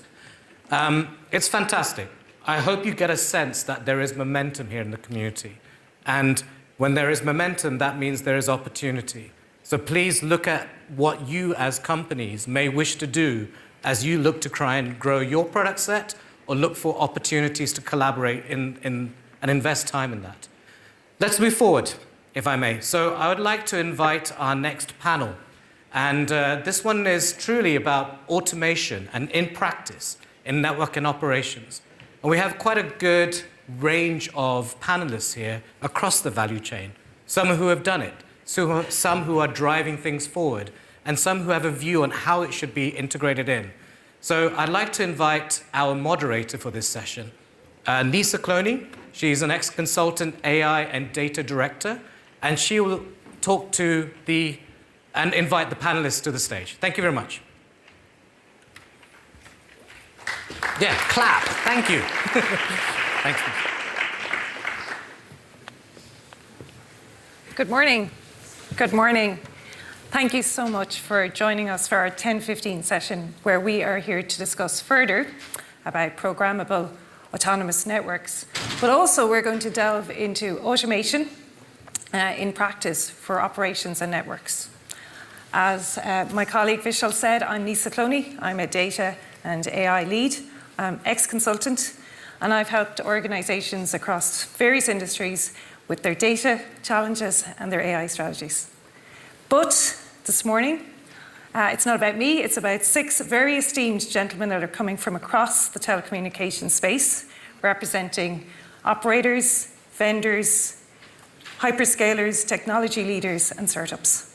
So if you wouldn't mind putting your hands together to welcome the following. I've got Calais. Sorry.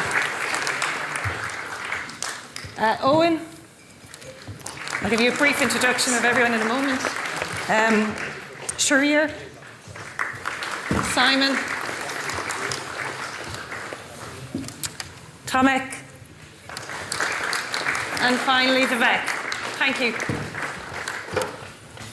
So just for context of introductions, I'm joined by Owen Coughlin, Chief CTO of Telecommunications, Media and Entertainment at IBM. You have a focus on cloud, hybrid cloud, technology, modernization at scale, innovation, AI and automation, and obviously we'll come to you shortly. Also, Vivek Murthy, who is the president of OSS at Rakuten Symphony, where you sell and build OSS solutions from software to the telecom sector.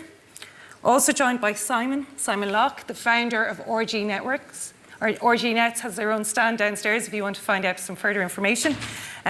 But you're really a leader in network infrastructure and in particular Wi-Fi solutions.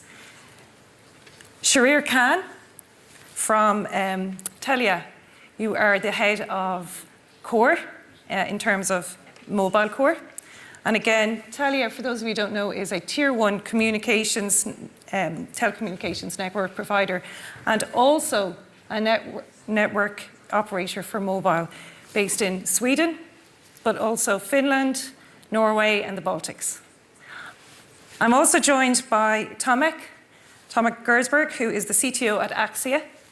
Axia is a next generation telecommunications leader with over 300 million customers across 11 Asian countries. And you're operating as headquarters in Kuala Lumpur? Yes.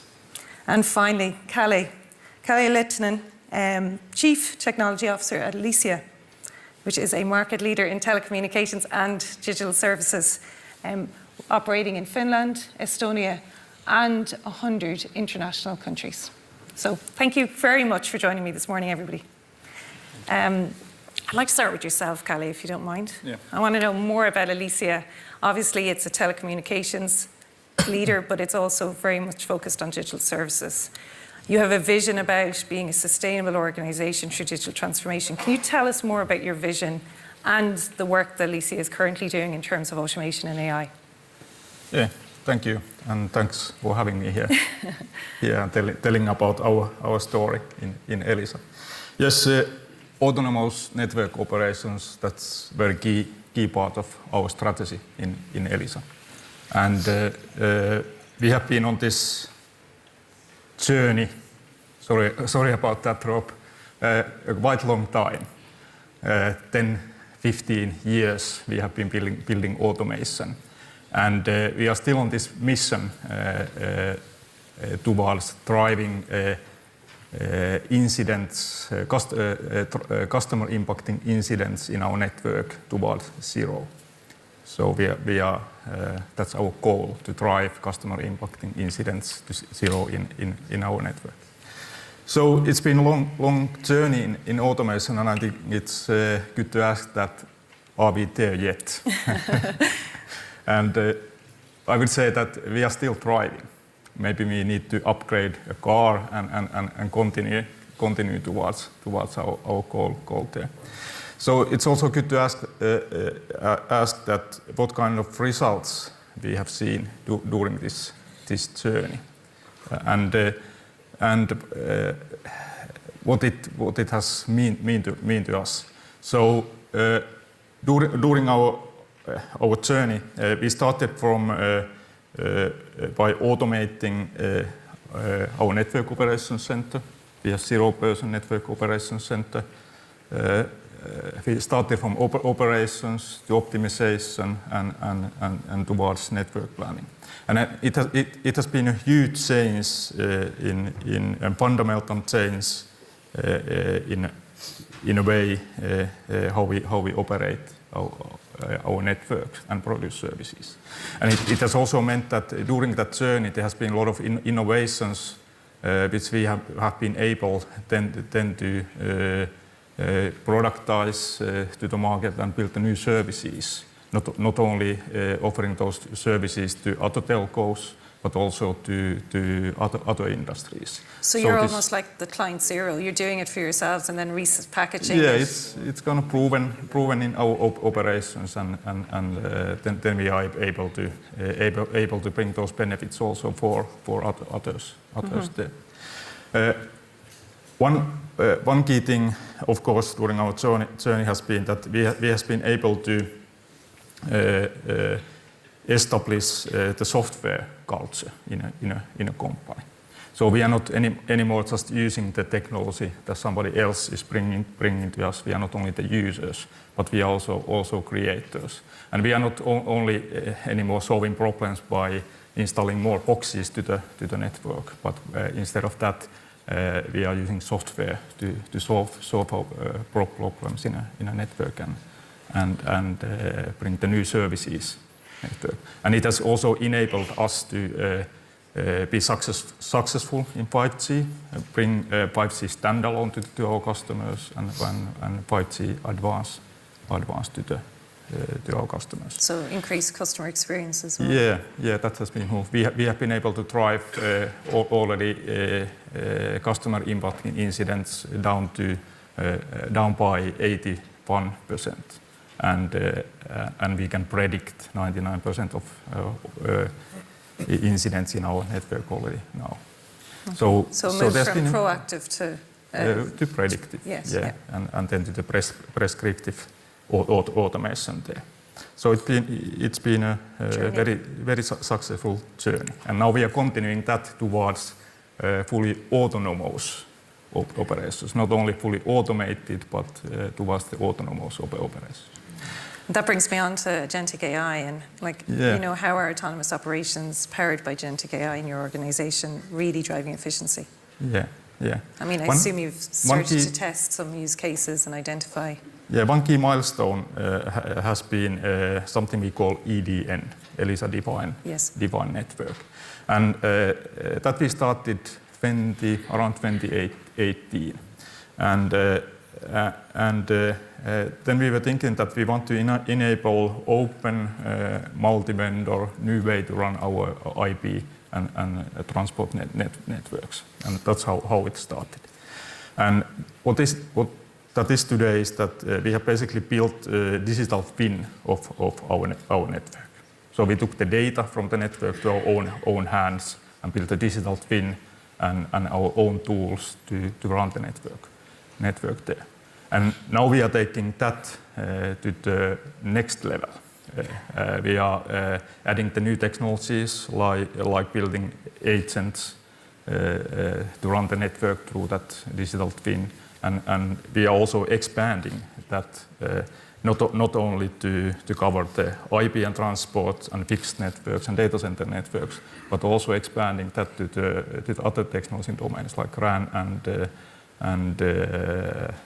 other areas, core areas in our operations, and building the common AI engine to really get to the self-learning, learning autonomous network. And how does your virtual NOC kind of come into play with this? Sorry. Yeah, we are at the same time we are building basically the next generation of that virtual NOC there. So it's a key part of that that common architecture now we are building for our autonomous network operations. One of the key cases we have been fully automated there is that is the way we deploy our network. Network, it's zero touch, fully automated process. We have fully automated our software upgrades in our network. You could call it almost autonomous software upgrades. Things that wouldn't be possible to do with manual work in a network. So huge thing. Now, of course, if you have fully automated process and there is some, if there's any problems in that process, you need a human intervention there, and that's the place where we are now adding the AI agents to work on. So take this fully automated process, build a support with agents to that process, and make it autonomous process supported by AI agents. But bringing the human in where necessary, if necessary even. Yeah, I think that one interesting thing I think all of us need to think about is that where that will lead, because we are going towards not only autonomous but AI native operations and organizations. So how that would look like in the world? What's really the AI native operations there? Because I'm saying that it's not about that we are building tools for the existing operations and process, and we are not replacing the existing process just with the data scientists and software developers building something to replace the existing operations. But it's about how we build the AI, really the AI native way of run our networks in the future. Thank you. Thank you very much. Tomek, I'm going to come to you as well. I'm really interested to know more about Axiata's vision. I mentioned, you're based in Asia, you're operating across 11 Asian countries. You have a very clear vision as well about establishing and a lot of opportunities and capturing a lot of opportunities from automation and AI. Would you like to share with us all today Axiata's kind of journey as well, and not just what you're doing, but how you kind of have done it, the practical steps? Yes, I believe what is different to other European or US telcos is our context of operation. Okay. So first of all, we are operating in the markets with like $3, $4, $5 RPU. Yes. Right? We don't have money, just to do the fancy things. So for us, the automation is not something that is made or it's meant to make us beautiful and sexy. It needs to work, and it needs to deliver the savings against the P&L. So this is like, there is no shortcut here. We need to show the money. Return on your So this is the investment. first thing. And everything what we do, any project, it has some dollars, already on the target. The second thing is, and this is something that is probably my pain of the future. Okay. We are a mix of the technologies from the Western and Eastern Hemisphere. And I don't know, if you have a direct contact and in daily operations, with the vendors from both at the same time, like Europe, US, and Asia. But those worlds are now falling apart technologically. The standardization is not lived anymore. The vendors are not cooperating on interoperability. Okay. And this is setting my context of the automation, right? So we can see a lot of partners here on the slides who are in this event, who are like working on the automation for the telcos, but they don't necessarily target, for instance, automation of Asian vendors, right? So this complicated ecosystem is one of the challenges, but also for me this is an opportunity. Yeah. Because the next thing which is different to the Western operators, a lot of our processes right now is in the hands of the vendors. So we have less control on those managed services than any other operator in Europe. So I see this again as a kind of opportunity because we don't have this, this dilemma. If we automate, what will happen to our engineers? We don't have too many engineers. And automation for me is just to reduce, the work for these engineers that is spent on the kind of repetitive task to invest more in thinking and designing the automation. And the last thing for us is if we want to be level 4 automated network, or we are also having the opportunity because we don't have level 2 and level 3. We don't have much legacy, right? We can create a new ecosystem. And it's like 30 years ago, some of the operators, they were not advanced, so they skipped some digitization phase, like this early phase. And I believe we have the same opportunity. We can jump from like level 1.5 automation to level 4 very quickly. And our ambition is for our OpCos, and this is like publicly, it was already publicly announced. Next year, 3.5, with already a couple L4 use cases working.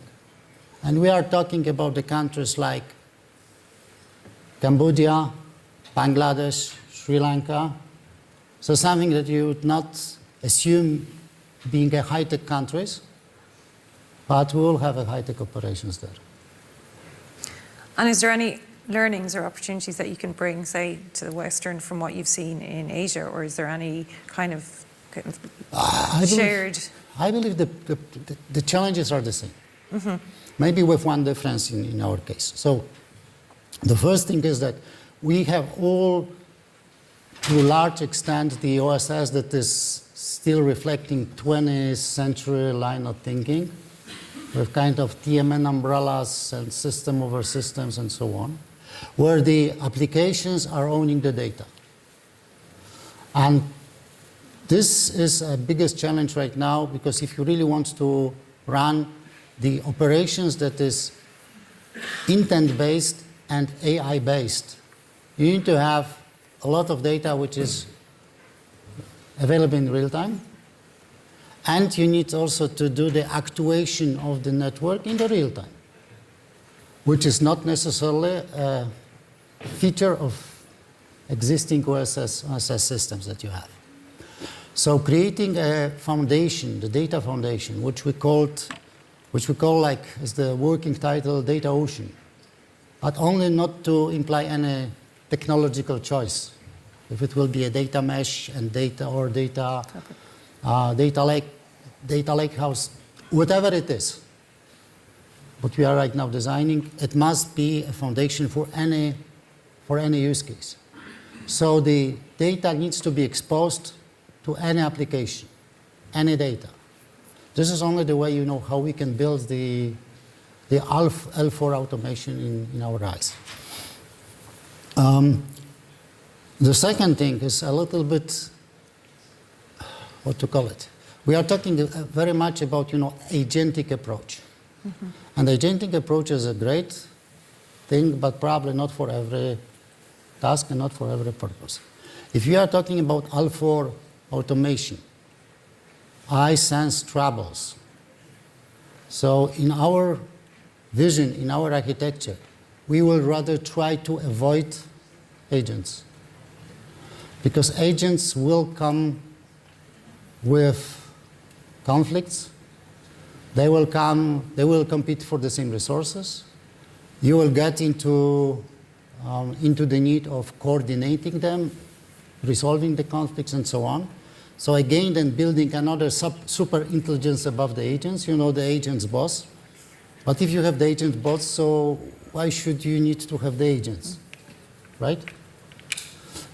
So from my perspective, the agentic approach, to some extent, in some of the parts of the network, is just the consequence of existing business models and technology architectures we have, and not a real solution to the problem. Okay. Thank you. But I can talk for hours, so I will leave you some time to. Thank you, Tomek. You mentioned there, obviously, on AI and agentic AI, but I want to also come to, AI software applications like ORAPs, APIs, open interfaces, and obviously the collaboration, creating an ecosystem which is now really driving transformation for the telcos industry. Vivek, if you wouldn't mind, I want to come to you to kind of understand more from your perspective about what you see these areas that I've just mentioned, software, applications, APIs, how are they generating new revenue and growth? And what impact is that having on the operator in terms of its position in the value chain? Okay. Want to go with Please, first? yeah. Yeah, so I work with Rakuten, and Rakuten is a big e-commerce, fintech kind of company. That's where they have been operating, and in Japan and in many other countries as well. And their philosophy has always been about building like digital platforms and scaling, because that once you ground up, build digital and platforms to build your business, then it not only means you can scale in a way which is very machines driven, when you have to kind of collaborate with other industries, other companies, with APIs and so on. But you're also not throwing bodies at people, when you're going through growth. So it's actually served them really well, and they've grown so well. And so with that sort of a background, they've moved into telco. Mm-hmm. And so again, for them, Open RAN and this kind of programmable networks was a very obvious choice to go. And as much as been problems, they had to just basically fix forward, because that's what their philosophy was, coming from the kind of group of making digital, cloud-native, programmable kind of infrastructure. And they made a success out of it. I mean, they got about nearly 10 million customers now. They're still the fourth operator, but growing and adding customers. It's because they are able to scale at a cost which is competitive, very competitive. And I think that's, if you then start to look at what they're doing with their infrastructure and how they're managing their operations within the Rakuten Mobile world, it's all driven off that kind of cloud-native infrastructure. And so the way they're doing their operations, they're collecting huge amounts of data, because it's all cloud-native, and they have managed to bring it all in a very unified way. I mean, I've worked with many other operators before, and I've not seen that kind of being able to bring that data in one place, and good data. I think that's highly foundational, as we are hearing a lot in these sessions. I think Rakuten Mobile has managed to do that, and it's what it has done is, to your question, firstly on the operational side, and we can talk about that later. It's customer experience, it's operational efficiency, and it's revenues. And they're actually able to match that data in terms of the location where people are using all their services with the apps and what kind of services people use, and really drive a huge amount of, let's say a huge amount of e-commerce activity because they can do targeted apps and stuff like that. So the kind of gross merchandise revenue and all that is uplifted as a result of being able to use the kind of data and the information of how people consume on the mobile. So, I mean, it's a wonderful ecosystem play, which I know a lot of operators would want to get, but in this case, because they came from the ecosystem side and and built the network, it became easier for them. So that's serving them really well across all their other. I think there's about 15% increase in revenues in all their other industries, other companies, where they're seeing their customers use Rakuten Mobile as opposed to not using mobile. So there's a very clear advantage they get. And coming to operation itself, it's actually, it helps when the cost to serve for their customers in mobile is a lot lower compared to the competitors. The fact that they have all that data means that the OSS and all the kind of customer experience hard problem cases that they have to solve are actually tackled in a much better way. So, for example, one of the big issues that all telcos try to tackle is when you got a problem in one part of the infrastructure, it has a ripple effect in other parts of the infrastructure, and you get a huge amount of tickets. And how do you then track the kind of root cause, and then and that's the kind of challenge which is very hard.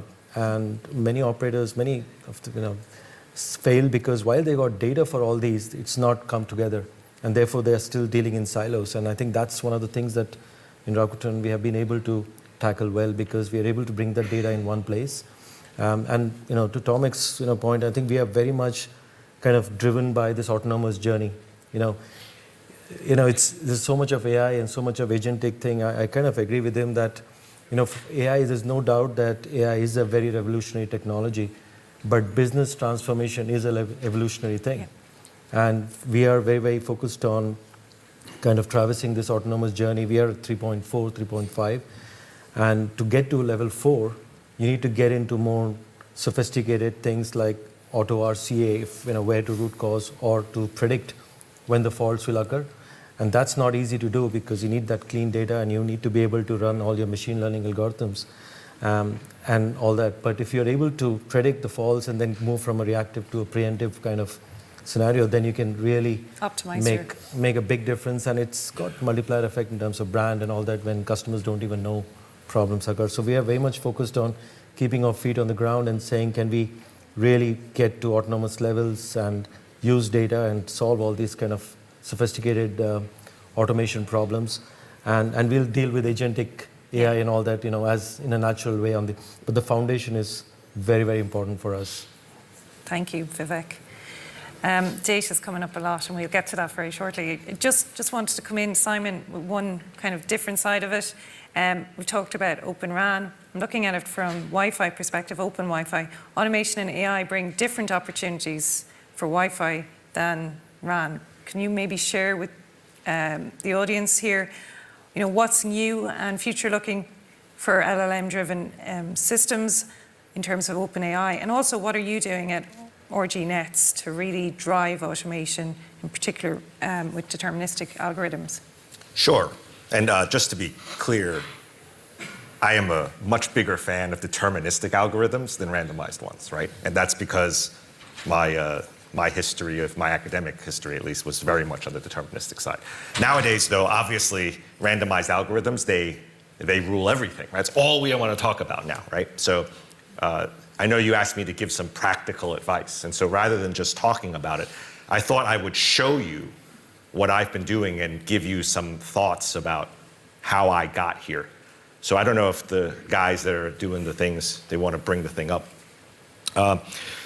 Now, most of the time when we do LLMs, right, we're talking about doing something on a cloud-based something or other, right? I've got an OpenAI thing, I've got an Azure thing, whatever. I'm going to stuff all my data in that and I'm going to run it.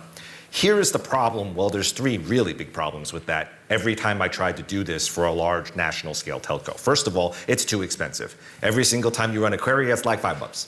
Second of all, you got to get all your data there, which, as you know, when you're doing anything, either RAN or LAN, or any kind of access network for that matter, the data set is unbelievably large, right? Terabytes upon terabytes upon terabytes. And if you don't have all that data, you can't really make a good decision anyway.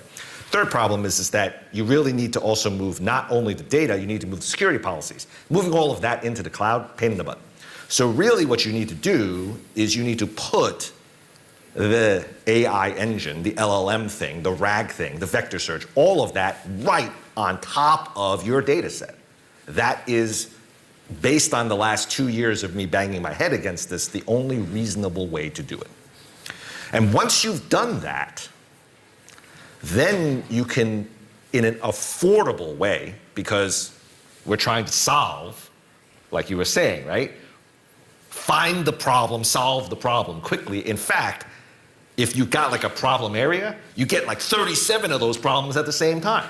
So if you go and you take those 37 problems and turn it into 1,000 queries into a web something or other, first of all, you got to move 7 terabytes of data there. You can't do that. But let's say you could do that. Now that's just cost you like $10,000, right? And you can't do that every single time.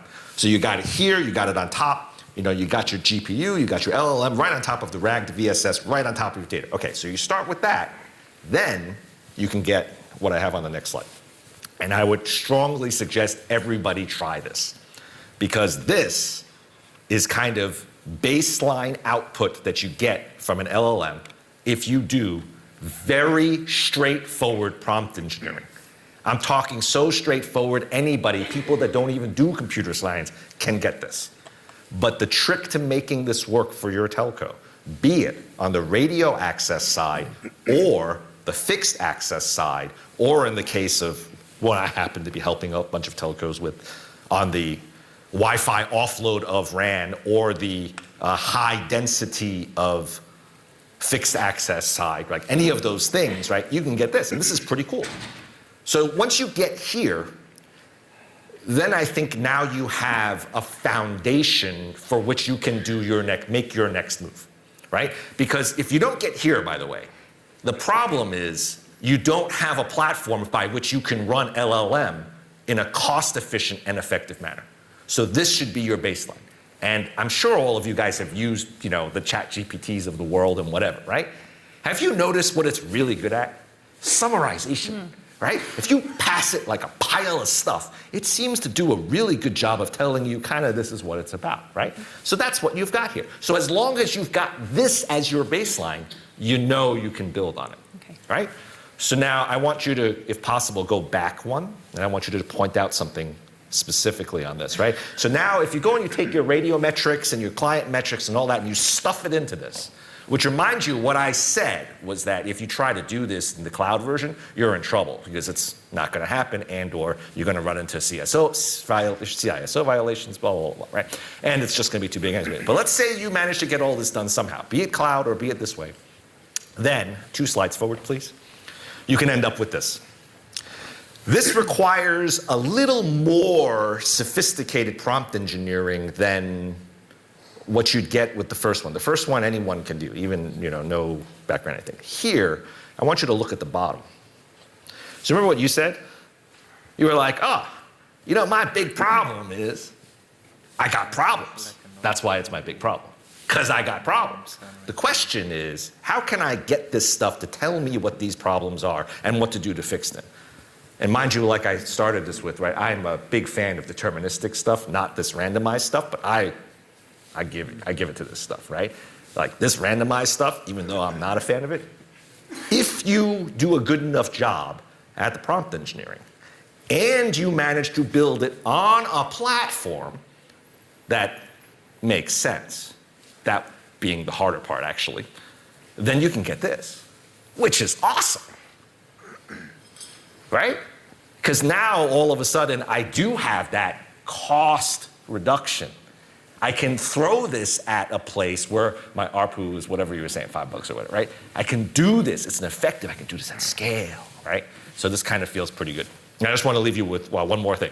So if you go to the next slide, this is that diagram again. On the bottom left there, that proprietary data that you throw into this doesn't have to be proprietary. It can be public data. And this doesn't have to sit in the CO. This particular thing, I happen to not only be doing it in the CO, I actually do them on prems occasionally if the prem is big enough. And so some fairly large airports, kind of partner, or like now is, I don't know why we say the word partner. Can I just say like what we actually do? Some fairly big airports buy my stuff, right? I mean, so that being the case, we put it on the prem, and then the proprietary data may not be proprietary, and then you can get this. Check this out. Exactly the same platform. And if you were to ask ChatGPT, without any additional context, where can I get breakfast at this airport I happen to be, it might come up with something or it might not, right? But if you load a data set into that shows it where the location of you are, where is that from? The radiometrics I showed you before. If you add to that all of the static data of what there is for sale, and maybe that's not static, that could be dynamic. And then you add to that some general information about, the layout and stuff like that, you can get this, which is way cooler than, oh, I don't know, or maybe. Mm-hmm. Now, go to the next slide. Check this out. I'm a big fan of eating oatmeal first thing, okay? And I want to know, when I'm flying through, I also am a big fan of flying first flight. Usually it gets out, right? And I want to know where I'm going to get oatmeal because I can't go through security with oatmeal. They don't let me get through. So this is my favorite question. Can you imagine asking this to a cloud LLM without the correct RAG? You would get garbage. So that same tech that fixes the problems, good for the ARPU on the right platform, you could do this, and potentially you could even throw this out and do level 1 support. And once again, I'm going to finish this with, I am not a fan of randomized algorithms, all right? But you got to give it to it. Sometimes some of this stuff works. And honestly, practical advice, right? You got to worry about these 3 things. I have spent the last 2 years banging my head against this. So my practical advice is understand that if you do this, in a cloud thing, you're going to run into some problems. It's going to be too expensive. You can't move all that radiometrics out there. And, moving the security out there is too much of a pain in the butt. So that's my practical advice. So do this on the edge, hook it up to your telemetry, do some prompt engineering, and build and discover for yourself a platform from which you can build on top of these things. So that's my advice. Thank you, Simon. Thank you. And thanks for the slides. It's great to see it firsthand. I want to bring on the conversation to Sharir, Owen, and to everyone on the panel. We've talked about, or touched on data. In the previous session, again, data has been mentioned. I've worked in data, so it's kind of what I like to talk and understand. So Owen and Sharir and everybody on the panel, would you like to kind of share with us what are the key data questions to enable effective AI, for networks, and how do we look at context and use an AI? Owen, we've mentioned this before about context and data. Yep. Can maybe you start with this, and Sharir as well? We want to talk about the benefits for core as well as RAN, but touching on both. Yeah, I think when you look at the data that we're talking about in networks, yes. And that's necessary for looking at operational questions, hard problems, lots of repetition, etc.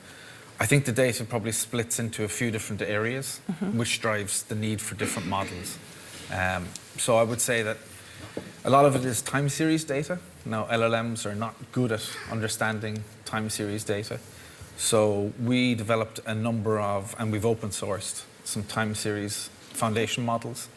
So they're available on Hugging Face. And what you can do with those models is you can do the analytics part. Now, you'd also use traditional ML and other analytic techniques, deterministic techniques that you like, because you want to have that analytical brain looking at that data, trying to figure out what the issues might be, the patterns, etc. But then you also need the creative side, or the randomized side, where you want to look at, okay, if I've got these KPIs, I want to double check in my vendor manuals and guides and experience, maybe in my trouble tickets, maybe in other repositories that I have access to, I want to check to see, are these KPIs consistent with the problem that I'm now starting to hypothesize with my large language model? Or I prefer to say small language model, because the inference cost means that you have to focus in on it. And the accuracy as well needs a small language model that's tuned on the enterprise data that's related to what you're looking at. So to use both of these and then move towards automation, which we want to have at the end of this, or to creating a hypothesis to put to the staff and say, okay, this is what I've seen in the network. You need to have a look at this. There's 3 things this could be. But I've checked using analytics and I've seen that these KPIs are consistent with the problem more so than the others. And my hypothesis is that this is the solution to that problem. Now, you may have an automation pre-built, but you may want to say, okay, based on the data that you're using and the models that you're using, I agree, do that automation. Or you want to build that automation for next time, right? So you have this human-in-the-loop scenario where you continuously innovate around trying to move towards automation. But there are, like you say, if you want to move a lot of data, if you want to, create an instance of a node, that might be quite costly. So you need to have other sources of data around what the cost of that will be as well if you want to automate those type of decisions. So looking at the data then, you can see that that's driving all of your decision making in AI, and it's driving the models that you're choosing, which is why you'd want a platform where you can run any type of model, whether it be time series or deterministic, standard analytics, etc., or your LLMs. Because that whole kind of picture is going to drive the automations. And of course, moving towards automation is a great power to have, but it also creates a lot of responsibility. So you have to get the data right so that the model can make the right decision so that the automations work across the network. So when you're doing that, accuracy is important. When you look at the types of problems that you're trying to solve, you're going to look at, well, what data do I have and might I need to get to solve that particular problem? And if I do know what data I need, how do I make sure that it's granular enough, the frequency is correct, the accuracy, and that it's reliable over time? So I need to be able to track that data source to make sure that it's consistent over time so that it doesn't change in any way or lose accuracy, which would change the model, because I would want to stop the automation immediately if the data sources that are affecting those use cases become a problem. And sure, we've mentioned this as well previously, like data, you see it in Telia as well as a big fundamental that we need to be thinking about, and it's not an easy problem to solve. Plus you got to overlay security, governance around that so that you can ensure that that innovation and agility is there, but is supported with the right governance and structure rather than, I think that innovation protection, but data has to be part of that play too. Yeah. So first of all, I think I'm so glad that I didn't go after Simon. I think the level of energy, I think I wouldn't have been able to keep up. But just to answer your question, I think we all know that the autonomous networks, for example, if I may start from, yes. The potential is that we will be transforming the networks that we more or less manage today to an entity that would be able to not only manage itself, but also monetize itself as well, right? That is what we are trying to look at. And what do we mean by monetization, for example, from the core or the transport perspective, other than the RAN? We know that we have a lot of low-hanging fruits when it comes to RAN, but from the other parts of the network, from my perspective, like this, we spoke about programmability and the exposure of the data. So if you think about that today, we are still able to get, applications can drive the intent from the network based upon the programmability. But if you think about it, if we build agentic AI on top, for example, one of the things like quality of demand APIs, for example, if you get into some congestion, if you can validate certain KPIs are not meeting, you ask for better quality of service on demand, right? And of course, you can pay for more on top. Yes.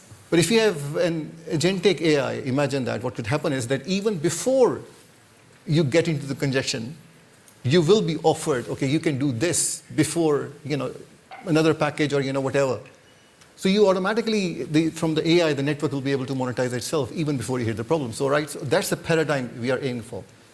But it's not that simple. Let me see, it's easier said than done, right? From my perspective, if you think about the complexity, I think Kale mentioned that there's a lot of focus on automated upgrades, for example.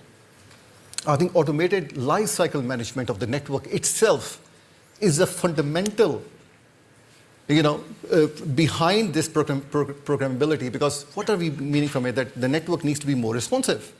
How can it be more responsive if we say that upgrades are taking 6 months to upgrade a network to offer a new feature, That doesn't fly. Yeah.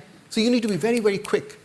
So the question is, and then I think it's about automated testing, everything together. And I think cloud, in the core, we have the benefit that most of the functions are cloudified, right? So when we are talking about cloud native functions, there we get built-in capabilities to actually do this, like canary testing, or, we don't even have to, we can do online upgrades, rolling upgrades, and, so no one will notice any difference. We don't have to offload anything. Yeah. So those kind of things are native, but then you need to build like your GitOps kind of infrastructure around it, which is common across. So I think that is fundamental. And then we are making hundreds of changes in the network every single day, in every domain. How can you be in control? How do you know that this change which you're doing in the transport, someone is doing something on the switch or even an edge router, what impact it would have on any customer application? Can we do that analysis today? Fully on all kinds of applications. So there are a lot of changes happening because of the services are driving changes, and then our network LCM is driving changes. So both aspects I think we need to look into, and I think without AI, of course, will help us to unlock this. And the other thing is that the complexities around us, how do we go about it? I think the answer is not to throw AI at it or throw people at it. The answer is that you need to start building the building blocks in as simplified fashion as possible. Right? Like someone said, common inventories, for example. You should have a single source of truth. How hard it is, I know for every one of us operators, it's the most difficult thing. But if we can succeed with that, right? Going from topology to ontology, data, break down the silos between the domains. Yep. Someone said we have hundreds of EMN systems. Every network function have their own. So can't we have like a common collection mediation layer? So collaboration across that ecosystem is really the next steps. Exactly. So, and I think, and now you mentioned collaboration, so I think I would like to say a little bit about the people side as well. I think Thomas rightfully said, we are very few in any case. We are not that many. But the thing is this, for me, automation is not about removing people.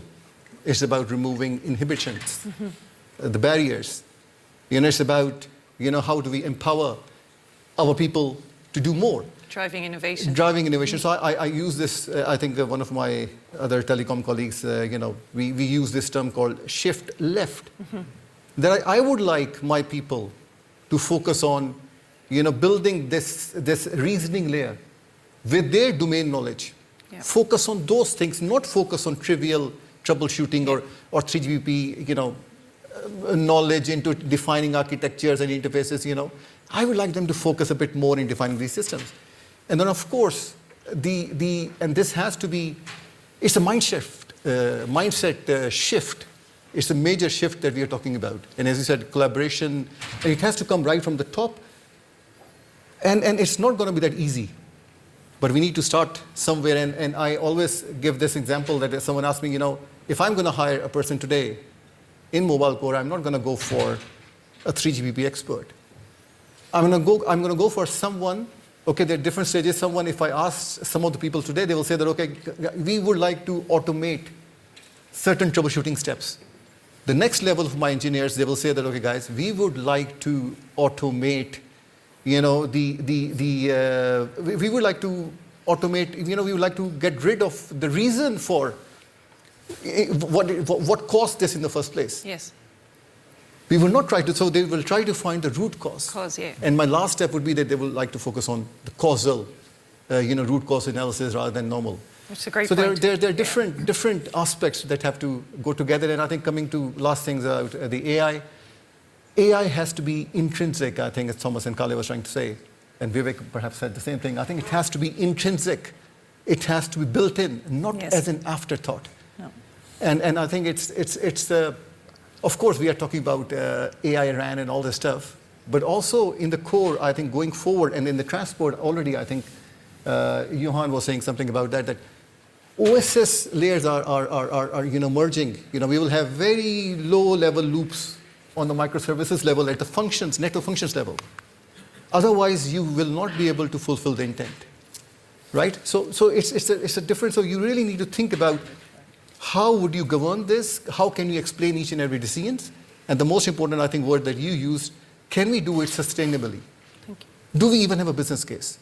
So I think we pride ourselves when it comes to innovation together with our customers, right? So you need to involve your customers. Of course. To make sure that you're trying to do innovation together, like building AI factories and, fully, cloud native core or whatever, with all the bells and whistles, and try to innovate together and see that where there is a real business case to solve. Yeah, and have AI intrinsically linked Yes, throughout. correct. Gentlemen, we are finished on time. I have found this fascinating. I welcome you all to Dublin, and Owen, I welcome you home from Vegas back to Dublin. I hope that the next few days you enjoy here and the event, but also what our city has to offer you. I hope to see you all again. Thank you very much for your time. Audience, could we please put a round of applause for Owen, Vivek, Simon, Sharir, Thomas, and finally Kale. Thank you.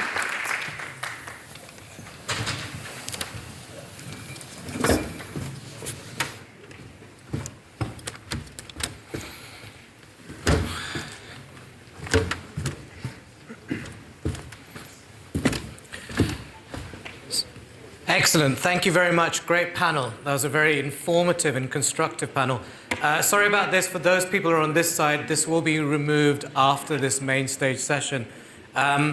We are moving forward, and I'd like to keep your energy high because we've got 2 more sessions in this main stage.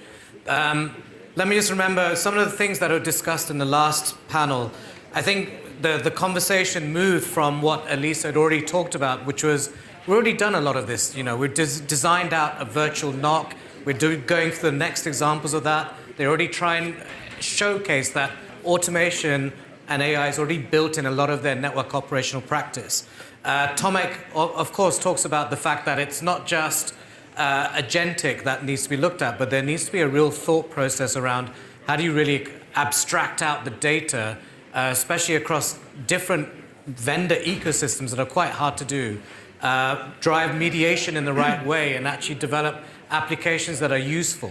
I know Axiata Group is moving strong and has an intent to get to level 4 eventually, but they are already on a very fast path there. I love the fact that Dr. Simon Locke brought across some very clear rationale and use case. There's large volume of data, so you can't really put that out in the cloud and drive security around that. You need to build network language model on top and put the GPU infrastructure on top and be deterministic and building prompt queries around that. Owen Coughlin, time series data, it's real time, there needs to be a level of accuracy, need to work on that structure so that actually you can drive forward a very clear pathway towards AI. And then of course, Rakuten Symphony has been building this capability with Rakuten, an e-commerce company now really, telco to techco, basically, in that respect, and have a very clear mind shift in that respect. Let's move forward, and I want to do a deeper dive into automation within RAN. So our next set of panelists are those who actually are intending and really thoughtful and have a very clear path towards industrializing this space. So what we're going to do is break the session into 2. We're going to have a fireside chat with AT&T and TELUS first, and then we move forward and bring a sort of a sample set of the ecosystem around it. So if I may, I'll introduce Patrick Lopez. He's going to be our moderator for the full session. Patrick's been in the industry for a long time. He's worn multiple hats, not just a board member and a strategic advisor, but also an industry analyst. And he spent his time in corporate land, in Bell Canada, NEC and Telefonica and BT.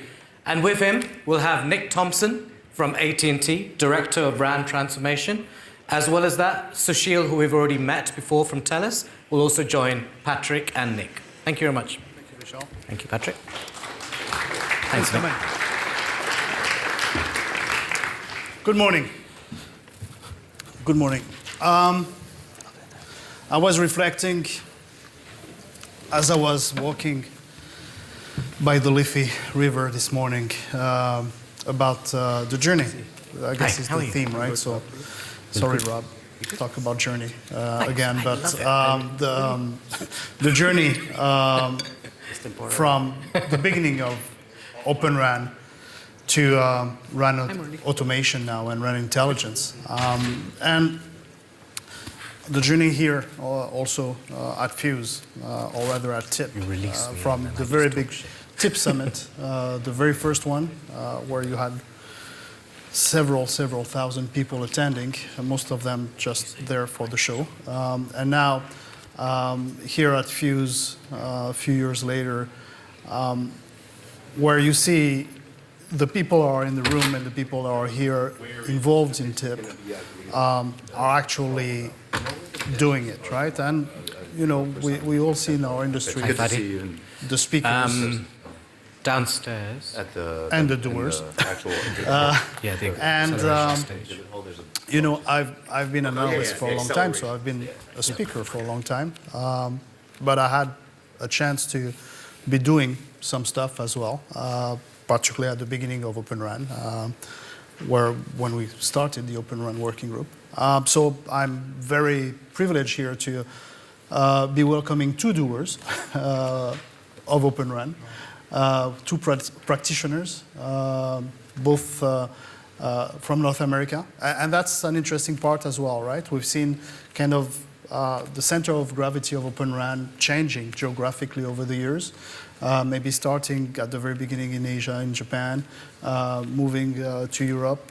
But probably the more advanced implementation of Open RAN today, the more exciting ones actually are being deployed in North America. So we have here TELUS and AT&T to discuss their progress. So we've seen the announcements over the last few years of your deployments, and now we're moving just from, let's say, vanilla Open RAN to RAN intelligence. So why don't you tell us a little bit about your progress on implementing RAN intelligence, implementing RIC, implementing apps over the last year since we spoke last year.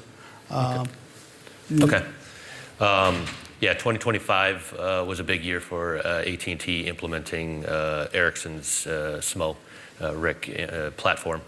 You know, it's for our operational partners within AT&T. This is kind of like introducing them that you know they've been doing something for close to 30 years, and they you're about to tell them that you're going to replace their legs.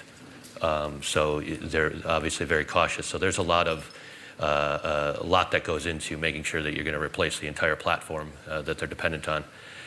In our case, it was at least the element management portion of it was very relatable to what we already had in the network, at least for 60% of our network, but it's a replacement for the other 40%. But you know, the implementation in 2025 was just getting the platform launched. We got it at the start of the summer. We got it actually live in our production network. And then that gave us the opportunity to begin testing the RIC portion of it, testing the very R apps that Ericsson helped us port. We began with a couple of our existing SON-based apps at this point, taking what we know, what is true, you know, that we have an experience operating with, and porting that over. Something that was also a challenge for us this year is an increased awareness on security. I think we touched on it in last year's TIP session, that security was a big thing for us. And In some cases, running face first into a chainsaw, so to speak. With respect to the requirements, AT&T has taken a very staunch stance on requirements and what we will allow to bring into our production network. But the basis for it is starting with the right platform. It's best to start with security at the start from its invention, as opposed to trying to patch it in later and finding out that there are zero-day vulnerabilities lurking amongst it. And sorry to interrupt you, Nick. You said we ported some of the Sun apps that we had. Were there apps that AT&T developed themselves, or were there from vendors, or were there Ericsson apps that were Sun and became our apps? Right. In this case, we began, at least for the two beginning apps, because we're trying to validate the functionality of the platform, we began with SON apps that the AT&T had developed, and we ported them over to the platform. And that gives us a chance not only to go with what's comfortable, but it also allows Ericsson, who's developing the RIC platform, to understand what are the gaps, the gaps in the R1 protocol, gaps in the standard, that allows us to flow that into the O-RAN standard. Okay, we'll go into a little bit more detail in a second. So you deployed Open RAN, you deployed RIC, and you ported a couple of apps, and you deployed that in a commercial network. Correct. All right, okay. Sushil. So we have done an announcement earlier this year that we are deploying RIC with Samsung, who's also the RAN supplier. We actually haven't spoken much about our deployment since we did that announcement, but we have made a lot of progress. We have completed our lab testing phase already. We are in a process right now to deploy it in our production network. By end of this year, we'll have a cluster of 30-odd sites already connected to our RIC platform with the application running on it. So the reason we don't talk much about it yet, because we would like to talk with a lot of data points and validation completed in our production. But I could certainly share the use cases that we are working on and the progress that we have made. I would say earlier next year, Q1 2026 is when we'll have the results out. The first applications that we are working on are actually one of the difficult ones. So we are working on an anomaly detection use case where we have anomaly detection built on different KPIs, and if there are anomalies, it's able to trigger notifications and actionable insights on those anomalies. We are also building other use cases such as energy saving. I spoke about this in my previous panel too, where this is one of the low-hanging fruit, and it's relatively, we can see the benefit today. Right, so when we implement AI-based anomaly detection, it's much better than what we are used to doing with the static configuration for energy saving. So that's the progress that we have made. But mid next year we'll have our non-real-time RIC completely deployed in production. And as Rick, you're saying, our focus is also to do consolidation on the tools. Yes. So CSON is one of the use cases, but there are other tools such as configuration management and geolocation and whatnot. So our focus is to consolidate all of them into a platform. And RIC is just basically a framework and platform. We would like to have multiple different application or tools ported onto it so that we don't have to rely on one CSON supplier to give you all the use cases. You can go and work with different suppliers to build our apps for you and deploy what an operator needs. Okay, so you're deploying, you'll have something live by the end of the year. RIC, non-real-time RIC, and anomaly detection and power management are the first apps. What are the first apps that you're working on beyond SON, the apps that you've deployed? Very, very similar. We're looking at something we call gold standards to make sure that the parameters that are in a base station are amongst our range of standards for, there are thousands of parameters that can be set, and if they're not set correctly up front or they get changed. So that's one of the apps that goes through and does a gold standards audit on a daily basis. The other one is dynamic adjustment of things like the frequencies, PCI relationships, being able to modify it. Most of these apps are the types of things that run, although they run throughout the day, these are not as dynamic. These are the ones that run kind of once every 24 hours to make an update. Mm-hmm. And so we are only talking about non-real-time RIC and our apps. Do you see an evolution towards near real-time RIC and X apps in the near future, or is it something that's out of the scope for the moment?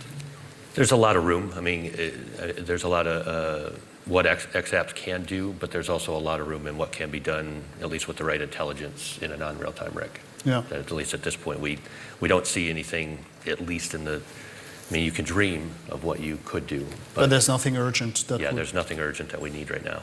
Okay, how about you? We are doing assessment, and I would say we want to take a phased approach where we don't want to boil the ocean right now. Standardization also around XApp is still evolving, right? So we want something that is controllable and manageable, but we are moving from 15 to 30 minutes of KPI interval that you traditionally have in the network into an area where it is almost real time, where you go to about a second to about a minute level granularity, and then once you get there, you set up your system according to that, and then you'll go into the seconds and milliseconds, right? So that's the progression we would work on, but we are already approaching a minute granularity on KPIs, which is basically a good step toward XApps. Very good, very good. And I think I saw that TIP released like a RIC SMO assessment framework. Is that correct? What's the purpose of that? So in RIA subgroup, we have defined, so we have worked closely with AT&T, Boost, and other co-chair operators. And it's basically a framework where we have defined 16 different use cases for suppliers to go and do an assessment on. Right, so all the suppliers are working on those 16 use cases which are around XApps and RApps, which are basically higher priority from operators, right? So from our perspective, we have asked them to work on geolocation kind of use case, and then I think AT&T has anomaly detection, and Boost had something else, around data analytics and whatnot. So it's basically a priority list from operator where we would like to see more progress from suppliers, and the suppliers as part of our work group are actively working on those and trying to come up with more innovative solutions. So that's our assessment framework where we highlight the priority for both SMO and RIC in the RIA subgroup. Very good. Can you maybe comment a little bit from your experience on what has the implementation of RIC and apps enabled you to do that were not possible in a traditional RAN deployment? For us right now, we're a brownfield operator, so we have numerous different RAN vendors across a patchwork of companies that have acquired to become AT&T over time. So there are, in the current ecosystem that we had prior to this, we had multiple different SON apps working in different places in the network. And in some cases, those might be best in class, whereas in another domain, they might not be as good. So right now, we're eager to have a common SMO that is able to use the same best in class type of logic across every vendor, no matter what, and every geography within the US. The other piece is coordinating the indoor versus outdoor. There's long been a chasm between a lot of our indoor solutions are very specialized, and they don't couple with our macro element management systems. And so being able to have them on a common platform allows us to fix a lot of the things that when you have very local microcells, down to a customer level, and those have the potential to interrupt or interfere with a larger scope, being able to have those platforms managed on a common platform to be able to fix things at a hyper-local level, as well as make them take advantage of some of the things that are possible, are possible with making smaller cells interact with the macro network. So centralized, programmatic, multi-vendor, and cross-domains. Correct. Very good, very good. Sushil? From my perspective, I think one of the beauty of this new system is you're now able to tap into new sources of data, right? So earlier, in a traditional box where you have a black box solution, there is a KPI that you look at and that tells you what's happening in the network. But now you're able to tap into hardware directly. You're able to get a data stream in terms of what's happening at the hardware level, the temperature sensors, the memory utilization, CPU utilization, and everything else. You are able to tap into the cloud level, so you know what is happening at the operating system level, the different buffers and whatnot. You have a better control of security now. I mean, it's a different debate whether it's secure or not, but you have a better control of it. And then you have supplier, which is DU supplier. You have access to radio data point. Now you're also able to have multiple other data streams, which is multi-vendor, right? Like probe and core data.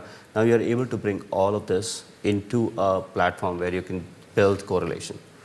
Earlier, it was one analytics coming from your supplier they're supplying your black box. And there is very limited collaboration with other supplier, right? So there's always a conflict of interest. But now you have access to this open data sources, and you can build your own correlation. I think that's the main aspect for us, where we are able to build use cases on top of the data sources that is available to us. Yeah, I think that one-stop shop for certain information, Yes. FCAPS information, is important for us. We've recognized that we have a lot of existing automation to pull.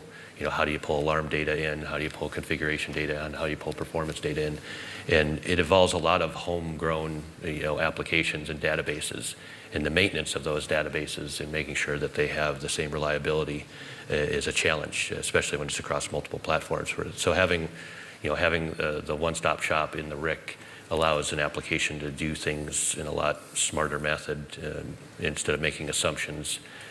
It being able to go get the information to determine, is the reason for this parameter being low because the site is out of service? Because if the KPI is zero subscriber assignments in a given sector, and you think, maybe there's a parameter that's wrong, and come to find out it's been off the air for the last 2 hours. Being able to have that one-stop shop for the application to make better intelligent decisions. Makes sense. It makes sense. So before we transition to our vendors, colleagues, when you look at the evolution of RAN intelligence and your current deployments, what would you say is missing, or what should the ecosystem focus on in the near future to make this implementation even more successful? So I think this is also part of our RAIOP subgroup principle. So we're trying to focus into 3 areas, which is based mostly around standardization.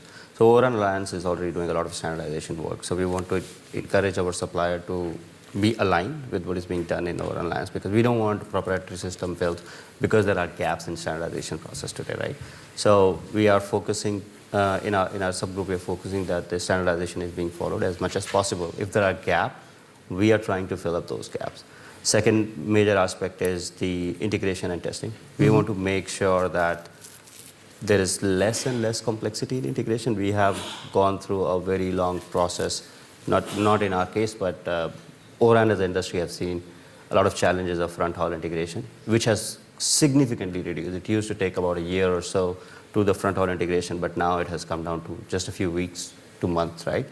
So we want to further reduce that time when it comes to SMO, RIC plus an app, right? So we are coming up with a standard testing procedure. We'll probably do badging process also for the same, right? Where we are able to minimize time for integration between the platform and the app itself, because it is very, very important. And I think it is one of our principles within the subgroup is to make sure that any platform that operators have access to should be able to deploy a third-party application. And third main aspect is, again, following the standardization for app integration as well, right? Not just the integration between SMO and RIC, but also between the apps and the platform. So those are the 3 major areas for us where we're paying much more attention. Thank you. Yeah, common theme for us within AT&T as a whole is the term seamless, making it easy for our app developers that can take an app and apply it, while in the local context, it's making it so that it works in any environment within AT&T. But in the larger O-RAN scale, it's being able to is that app portable? Can we take it to this RIC, to that RIC, from one vendor SMO to another? And the underlying platform, the services that the vendors are going to have to provide to make that so that the application or the automation is worried more so on the business logic, the logic of what's going on, as opposed to worrying about the underlying, what's unique about TELUS network versus AT&T network. The same app should be able to operate across both of them without having to have intricate knowledge. Having the app developer develop something specific, unique to AT&T, that will reduce that portability aspect of the RAPs. And is the standards advanced enough in that respect, in defining the platforms, common tools that should be made available to the apps? I mean, some vendors of RIC go with the SDK approach, some go with the API approach. And obviously, I mean, the API approach is like, well, you know, why do you need an SDK? You have APIs, they're self-explanatory, you just use them. And then the SDK approach is like, well, that's not enough because there's not enough definition in those APIs to understand all the underlying services. So you need to deploy on the SDK because you'll have a better understanding of the common tools, which in turn might make those apps more platform dependent. So what's your perspective on that? Yeah, I think we get to the APIs. We're in an interim phase now as we get into implementing it, as we found a lot of the standards that have to be defined or part of what we have to add to R1 to make that possible. And we've been in the midst of that the past 2 years. Ericsson's been very transparent with us when we identify as we try to implement our initial apps what is missing, and we push forward into that. So I think getting to some sort of standardization, a tip standardization where you can get a validation or that this R app is certified or has been tested against a standard is useful because very much like there's something as simple as a USB. We're all familiar with USB, but you don't get to call it USB without going through a certification. Yes. And that's important, I think, in this domain as well, in order to be able to. And it lowers the bar of entry as well for the R app developers. To date, with the siloed ecosystem that we've had, it's either been applications that we develop in-house or it's ones that are provided by the ecosystem vendor, the vertical stack vendor that you have. But that, there is a lot of great innovation out there, some of which we saw, last night at the hackathon. There's a lot of innovation out there that's just from people that are not, if you haven't been a decade-long, lifer in this business and you're limited by the art of possible, having new ideas from some of the engineers and computer science engineers, AI engineers that are thinking about what's the art of possible. They come up with innovative ideas, but if they're not associated with an established vendor, that can be that bar of entry to getting those ideas into the ecosystem is missing. So from my perspective, SDK approach or API approach, I think there is no good answer for that. I think we need to adopt both. SDK approach do allow you to fill the gap that exists in standard today, right? So that's why suppliers, it's unfair to ask a supplier to expose a standard or interface that is not mature enough, right? And their main responsibility is to ensure the performance of the system, right? And then we want to serve our customer, and we want best service for our customer. So exposing an interface and letting a third-party application interact with it the way it wants, I think that's not the best approach either. We want the best solution for our customers. So I think SDK-based solution, it's a good solution where there's lack of maturity on standards. But there are lots of other use cases, which is mostly around the data that we have, like configuration management or PM data, which does not interact with the active system or scheduler directly, right? Which is more mature and we have a better understanding of those data sets and those interfaces. Their API approach purely works because those API exist today and we call those APIs for different use cases today, right? So for those kind of applications, API approach is still a best approach because we understand those APIs better. But for the use cases where there is gap in standardization, I think SDK approach is also a good approach. Very good, very good.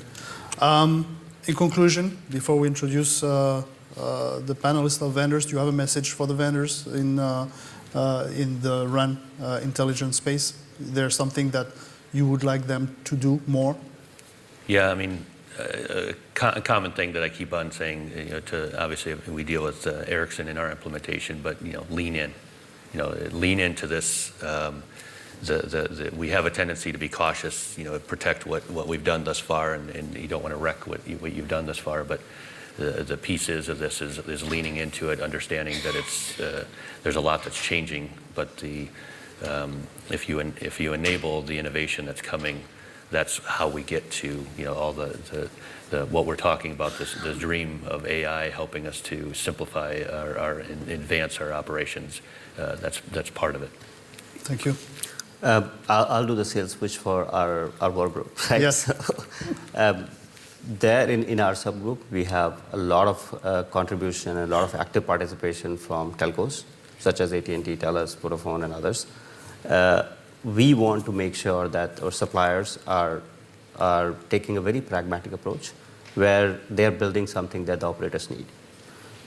Our role is to bring our learning, understanding the difficulties in deploying the network, bring those difficulties to the ecosystem, and let ecosystem build a use case that an operator need, not build something that exists in a report or somebody wrote a report that, oh, this use case have $1 billion valuation in terms of market cap or availability of a business opportunity for $1 billion. Instead of spending your energy on that, and then the end operator is saying, nah, this is not something I need, I already have it, right? So we want our supplier group to work on the use cases that is very clearly defined by operators, where there is an opportunity. Spend your energy or your time on a use case that an operator can buy and invest in. That's Very good. my message to the group. Well, I would invite the audience to thank you for your thoughtful answers, and we're going to introduce the next members of the panel. Thank you very much. Thank you. Thank you, Patrick. I'm now asking Rodrigo, Anshul, Anand, and Samet to join in, please. So these next panelists are also doers of Open RAN. Doer in the practical sense, in the sense that they actually develop products that our operators deploy. And I'm going to ask them first to maybe answer what our previous panelists were saying. They were asking for you vendors, A, to lean in, to be actively participating and working and offering and innovating, and B, to participate in Open RAN implementation and integration in a multi-vendor environment. So let's go around here, the table, and hear your thoughts about that. Perfect. So in Ericsson, we are leaning in a lot. I would believe we have a very large ecosystem of members today that are building applications on top of a platform. We are contributing tremendously to the standardization in O-RAN, and we truly believe in that standardization.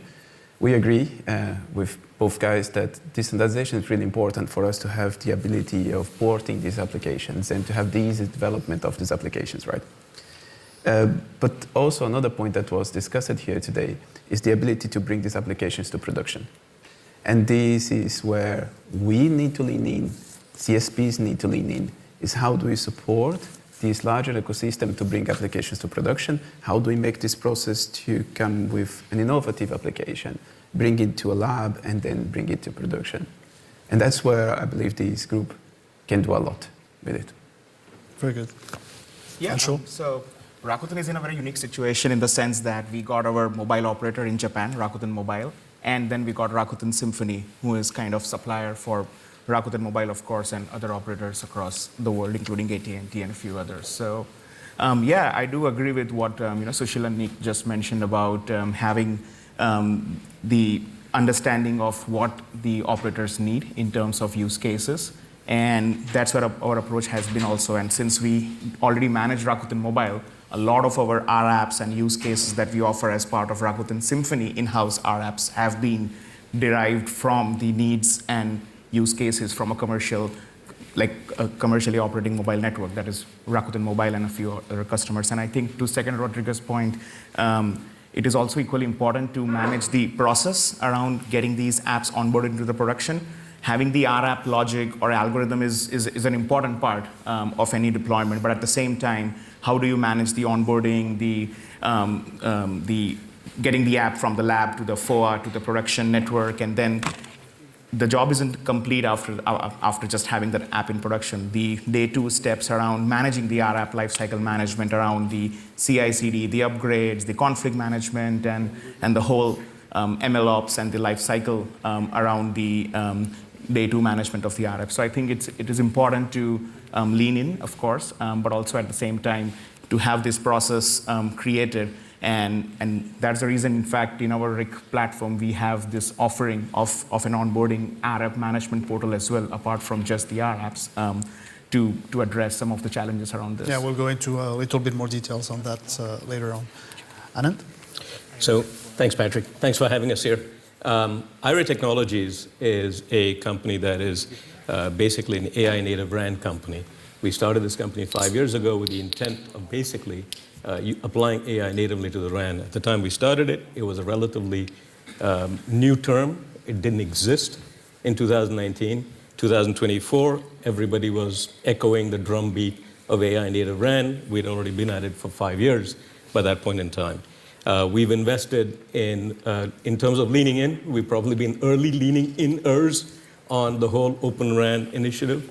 We have both XApps and RApps. Our XApp is in the form of spectral efficiency improvement.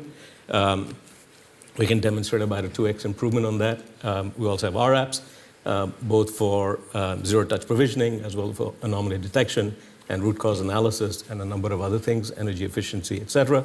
But probably the thing I'm most proud of is we also enable the automating the process of automation, right? And that's a big deal, right? And so Nick earlier talked about, a couple of the SON apps that they've migrated in their environment over to EIAP. I'm going to pick up on one of those. One of those SON apps was actually generated by IRA using our app automation process. We call it AppGen, Navic AppGen. And it generated the app using Gen AI. And that app is actually running on the AT&T network on EIAP.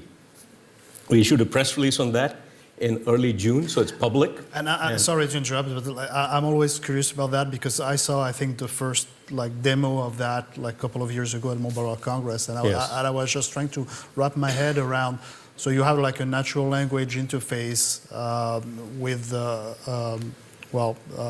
large language model, which translates an intent into code, right, into an app. Yes. And between saying, I want to load balance traffic across those two sectors, and actual having a code that works. How many iterations does it take?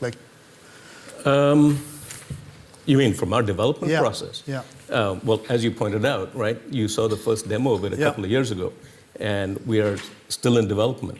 It's in the process of hitting production. So it's been a couple of years at least. Yeah. And some of the audience members and panels past today have talked about predictability of results. That's a large part of what we've been working on, right? There are thousands of parameters, right? So when you're actually training a large language model, which, by the way, we don't train a large language model. We fine-tune it, and we have a lot of other ways we do that. We also have RAG approaches. But basically, to go from intent to getting an application that actually works and does what it's supposed to do, there's a lot of, there's a retriever which has to figure out which are the right parameters to select and so on. So getting that right is non-trivial, and that's where our training has gone in, right? So it's gone through a lot of testing, et cetera. So this is about a 2-year-long process at least for us from the point we conceived of this to the point where we're now able to do what we are doing and running it on the network. And it's still not in production, right? So it's in early stages of production. I'm sorry, this is my fault. I dove right in because I'm interested. But if I could, that's the geek in you, Patrick. No, we'll let Sami first speak a little bit, and then we'll circle back to it. So leaning in, getting involved. I mean, Viavi, by definition, is a Switzerland of networks, right? So that's kind of like the raison d'être of the company, right? Yeah. So thanks, Patrick, and thanks. I'm happy to be back here again in FYUZ in Dublin.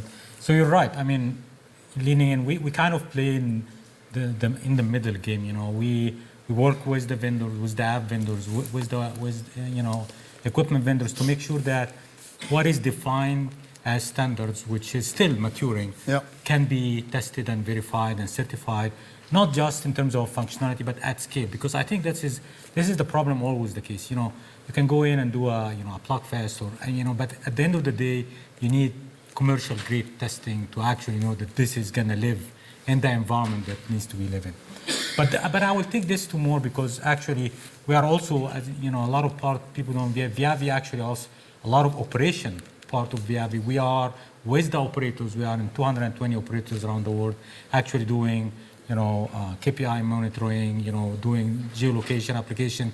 And I believe that this is now the right time, because you want to actually create these emulation and testing scenarios. But at the same time, most of the time, using synthetic data is not realistic, because you do it in the lab and then you turn around and give it to the operator and say, it's not working anymore. So the idea of working together, leaning in with the operators and the vendors together to bring in data from the field and actually create these what we call realistic digital twins, where you will be able to test this application at scale, as if you're running in the real network. And whenever I hear like AI and emulation in the same couple of sentences, I always have the thought, okay, well, are we training our models with the right set of data? Every vendor I speak to is always like, well, we train our models with composite data because that's what we have, right? We need real data, and operators always like, well, when we take the vendor's implementation, then there's an adaptation that's necessary to fit it the real data and to retrain the model. So how close are we between what we're training in the lab versus what's going to go so in actually the that's a very good point, because when people talk about AI-RAN, we said the first thing we need to focus on is what data you're using, because you can have data for training. You cannot use the data for training to test the AI. You actually need different kind of data. You need almost another AI system to test this kind of AI. We call this AI testing AI. So you're right, and I don't think we have a complete answer on this one yet.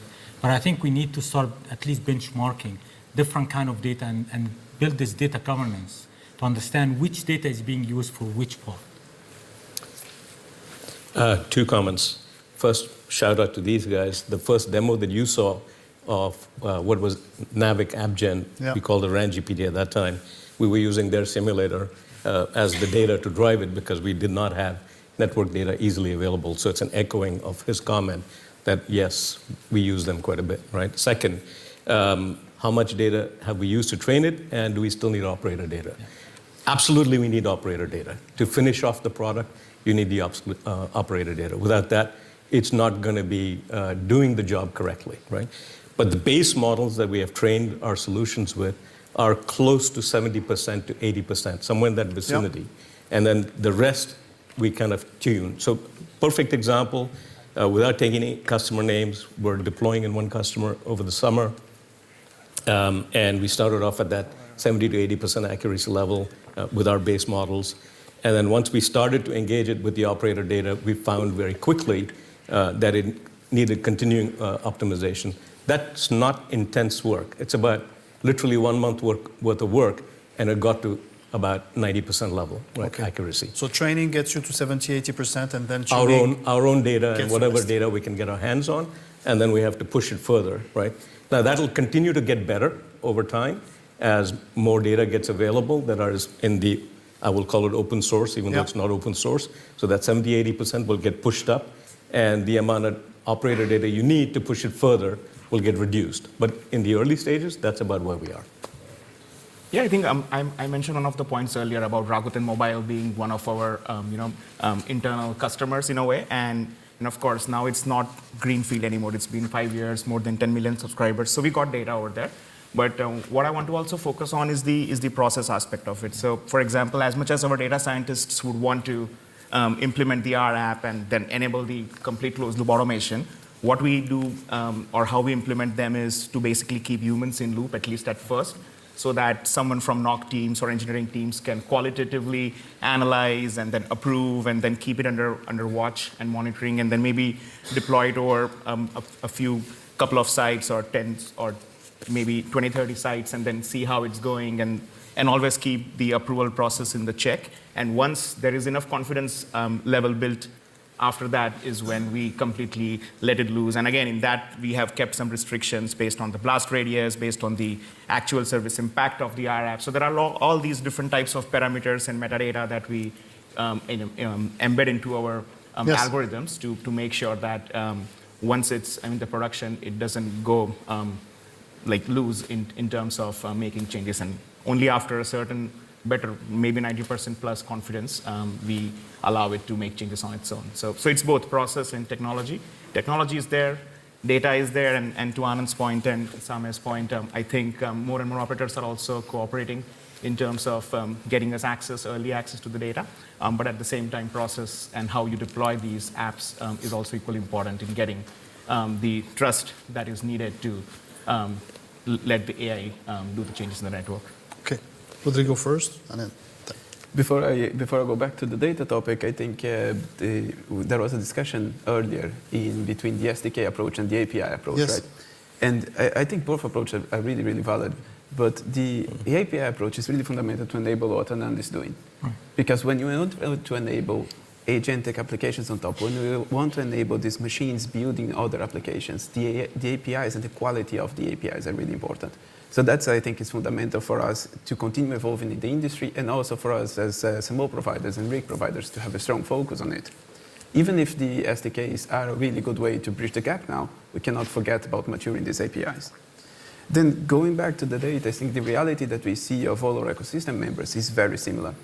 Is training with synthetic data provided by some of the ecosystem members who have their own synthetic data. Some of them will consume synthetic data from us, some of them from Viavi, which has been providing data for a lot of players. And it's very similar, the pattern of getting to an accuracy of 70%, 80%, and then growing in the CSP network. What I think is important is that we evolve the data offering, and we evolve this data offering from the CSPs. Because at times, this growth from 70 to 90% might be really quick.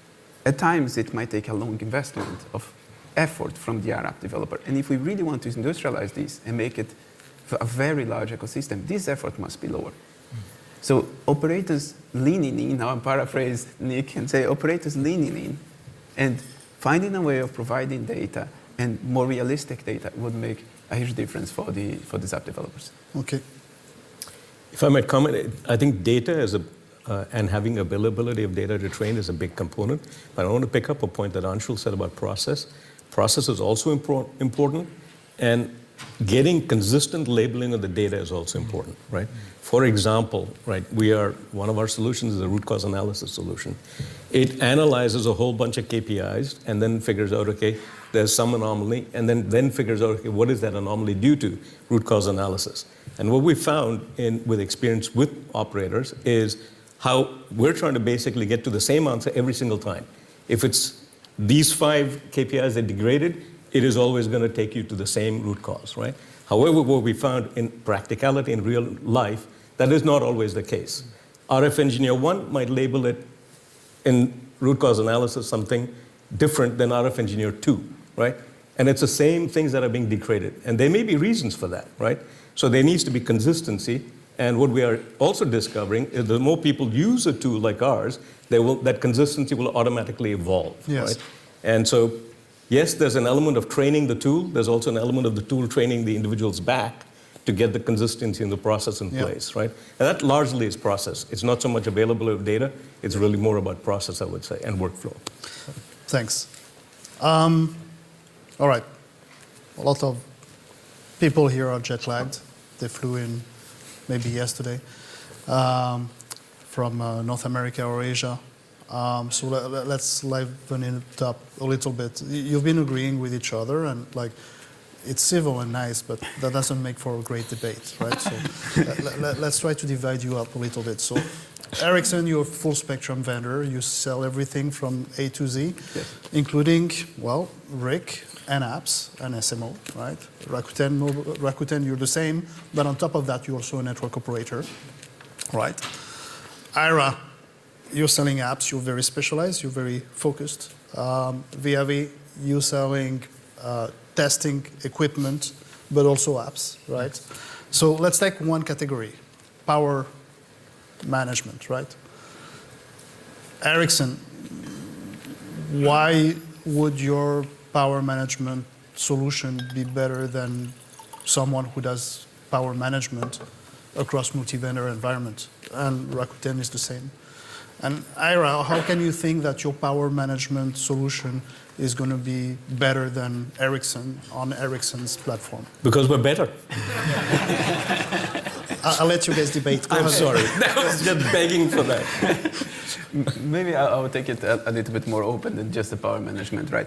I think there will always be applications that would be better from one vendor than the other. We, Ericsson, have the great availability of information about our RAN. We also are very active in Open RAN, so we understand very well the standardization, and we have a wealth of experience in managing other networks, in running managed services projects. So we have everything from being knowing deeply the RAN to manage other vendors' RAN too. So we have this capability of building applications that are good for multi-vendor and good for Ericsson, right? But I'll soften a little bit the debate and say there is always the role of the CSP here, right? What is good for one CSP might not be the best for another CSP, given different realities. So I believe Ericsson has the best offering. The guys will disagree from me heavily, right? But the truth of the choice is in the CSP hands. Right. And that's the beauty of the ecosystem, really. Yeah, and I would like to add to the point, and also sort of present the Rakuten's perspective is, so when it comes to Open RAN or ORAN-based deployments, it goes beyond just the RAN domain. So for example, there is cloud, there are these front haul, back haul, and all that, and the energy management that we look at, it's from more holistic perspective in the sense that it's not just about managing the radio or the CUD workload placements, but also how do you manage the C states and P states of a cloud provider, the bare metal servers, the backhaul, the front haul energy saving. So I think a lot of times, and I agree to Rodriguez's point in the sense that every CSP might have different use cases, but what we bring it to the table is a holistic approach that covers not just the RAN workloads as such, but also the cloud and the transport and out-of-band switches and the whole ORAN domain that goes beyond RAN. And it's important to think about energy savings across these network elements instead of just RAN. So that's it. I'm going to let him go first. I want to add just a completely different perspective, because I think that at the end of the day, it's going to be, we go back to the best of breed, right? You need to find for different use cases what is the best scenario. And I would argue that's not even in the CSP. So I give you an example right now. I mean, we always talk about carriers, but there are private networks today that are really needed. I give an example, there's a real example that we're doing with one country that has a huge port authority. They have 3 CSPs, right? But they want to build an application to manage the coverage, dynamic coverage in this port authority. And they want to build these applications on the 3 CSPs. So now you come back and say, when we thought about Open RAN and everybody's saying, well, it didn't happen. I think the idea of building these dynamic apps, the idea that AI is going to become really important for having the data from the different parts, I think this is going to push the openness. It's going to be I would say the killing app that requires that everybody has to be open, because otherwise these kind of innovative ideas that is in completely different verticals will not be able to be applied without having this kind of setup. 3 comments. First, starting off with a philosophical comment, right? The purpose behind Open RAN is to effectively enable the first word, openness, right? The principle behind openness, I'm sorry, Rakuten and Ericsson, if telcos actually wind up buying more from Ericsson, I think it actually violates the principle behind Open RAN.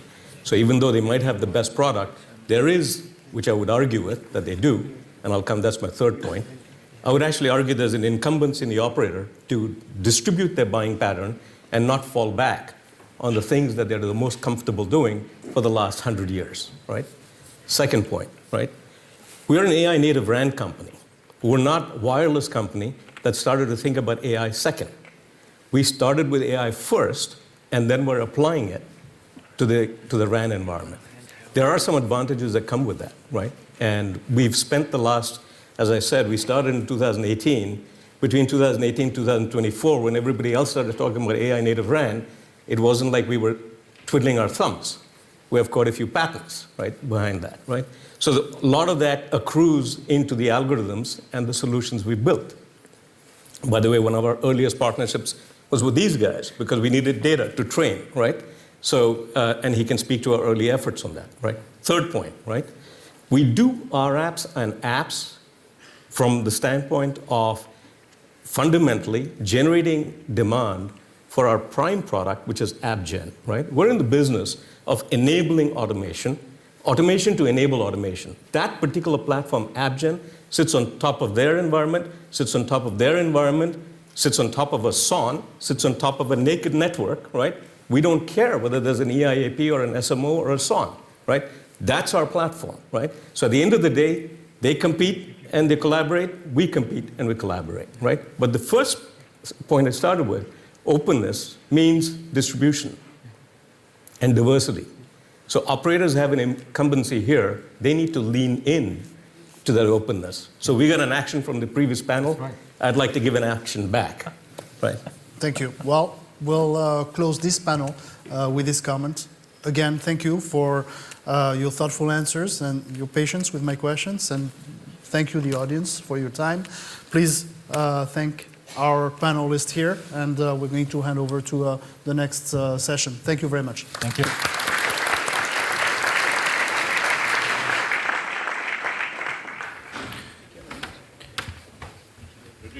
Samir?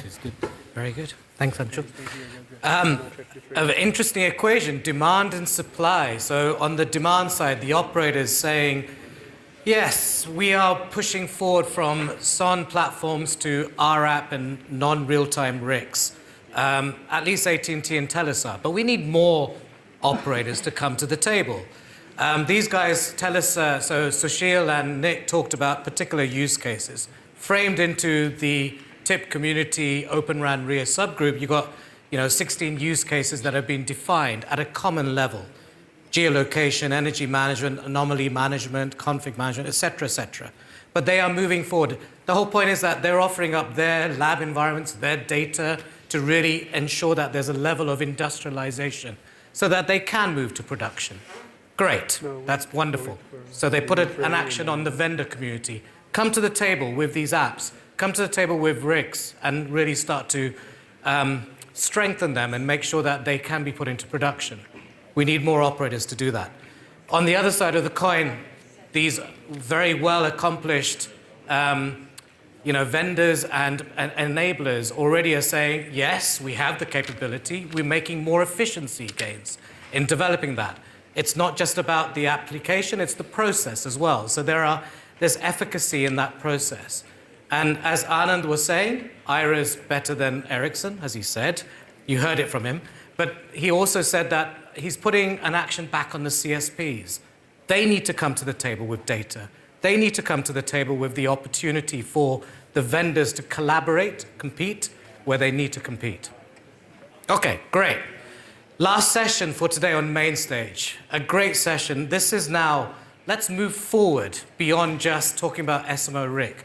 Let's look at how do we pave a pathway towards 6G. We really need to work out how do we harness operator network data and use foundations of AI and agentic to really create the platforms for ecosystem development. I think some of us have already talked about this weekend where there's a hackathon run by AWS and a number of partner contributors, including Meta, Confluent, Viavi, etc. And it showcased the art of the possible. Before we introduce Jan, and he's VP of AWS. He's a senior executive there who's actually worked across Microsoft, Comcast, Intrigue, MIH. He knows this space. But before we bring him on stage, let's watch a video.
Welcome on stage, Jan Hofmeier, the Global Head of Telecom at AWS.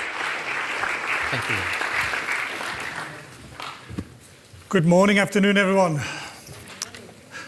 So I should start by thanking FYUZ for giving me the opportunity to come to Dublin for the first time. This is my first visit, and I had the privilege to spend the entire Saturday here. Everybody told me you have to have Guinness. I said I had Guinness before. They said you have to have Guinness in Dublin. It's different. They were right. It is different. It was fantastic, by the way. But it's great to be here. Today I'm going to share with you, you saw the name there, one of my colleagues, Kenise, she came up with the name AI for 6G, which is the topic of our session. And I thought that was pretty innovative, so thanks for that, Kenise. But I want to talk about 6G will be AI native. But before I start with that, I want to just reflect a little bit about how we got here so we can talk about how we move into the future. I think that's important. And if I think about 4G, folks who've been around for 4G, there's a few here that I think has been here that long. 4G was about IP-based services, voice and video. That was really its focus. How can you move into an IP-based distribution for video and voice? Then we went to, and many other things. Speed was important. There was many other things in there, but that was a big focus there. Then we went to 5G, and 5G, more speed, but two really important things in 5G. It was the first time we really had the ability to implement microservices. The way that VNFs was developed and the APIs were defined, you can actually start deploying microservices, which means you can start deploying the networks in cloud. And you are less tied to the specific infrastructure and the environments in which you run. So that was a big thing. Another big thing with 5G, it really gave us massive scale in terms of the number of devices you can connect to the network. So it really took us there.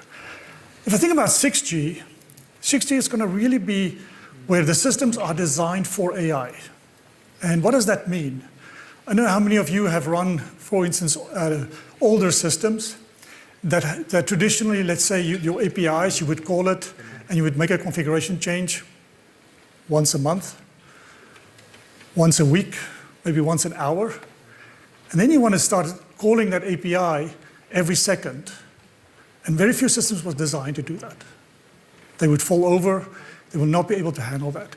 So when you start thinking about when you design these systems for AI, the systems itself behaves very differently. So we truly believe we will have systems that are designed by AI. And then secondly, the systems will be designed to enable machine-to-machine communication, which is a very different paradigm than machine-to-human. The way that machines-to-machines operate, the data patterns, how data flows, the frequency, the volume, it's going to be completely different to a human-to communication. So it's going to be very, very different. So when I look at that, there are some barriers. Now, I was listening to some of the sessions this morning, every single session. And by the way, I was wondering why I'm alone on the stage. And then when Patrick asked that last question, I went like, that's why I'm not on the stage. That was a pretty tough question, Patrick, putting people against each other. But I was thinking about the barriers, and there's quite a few barriers. There's one that's not on here. Maybe it is on there. It's called culture. We have to change.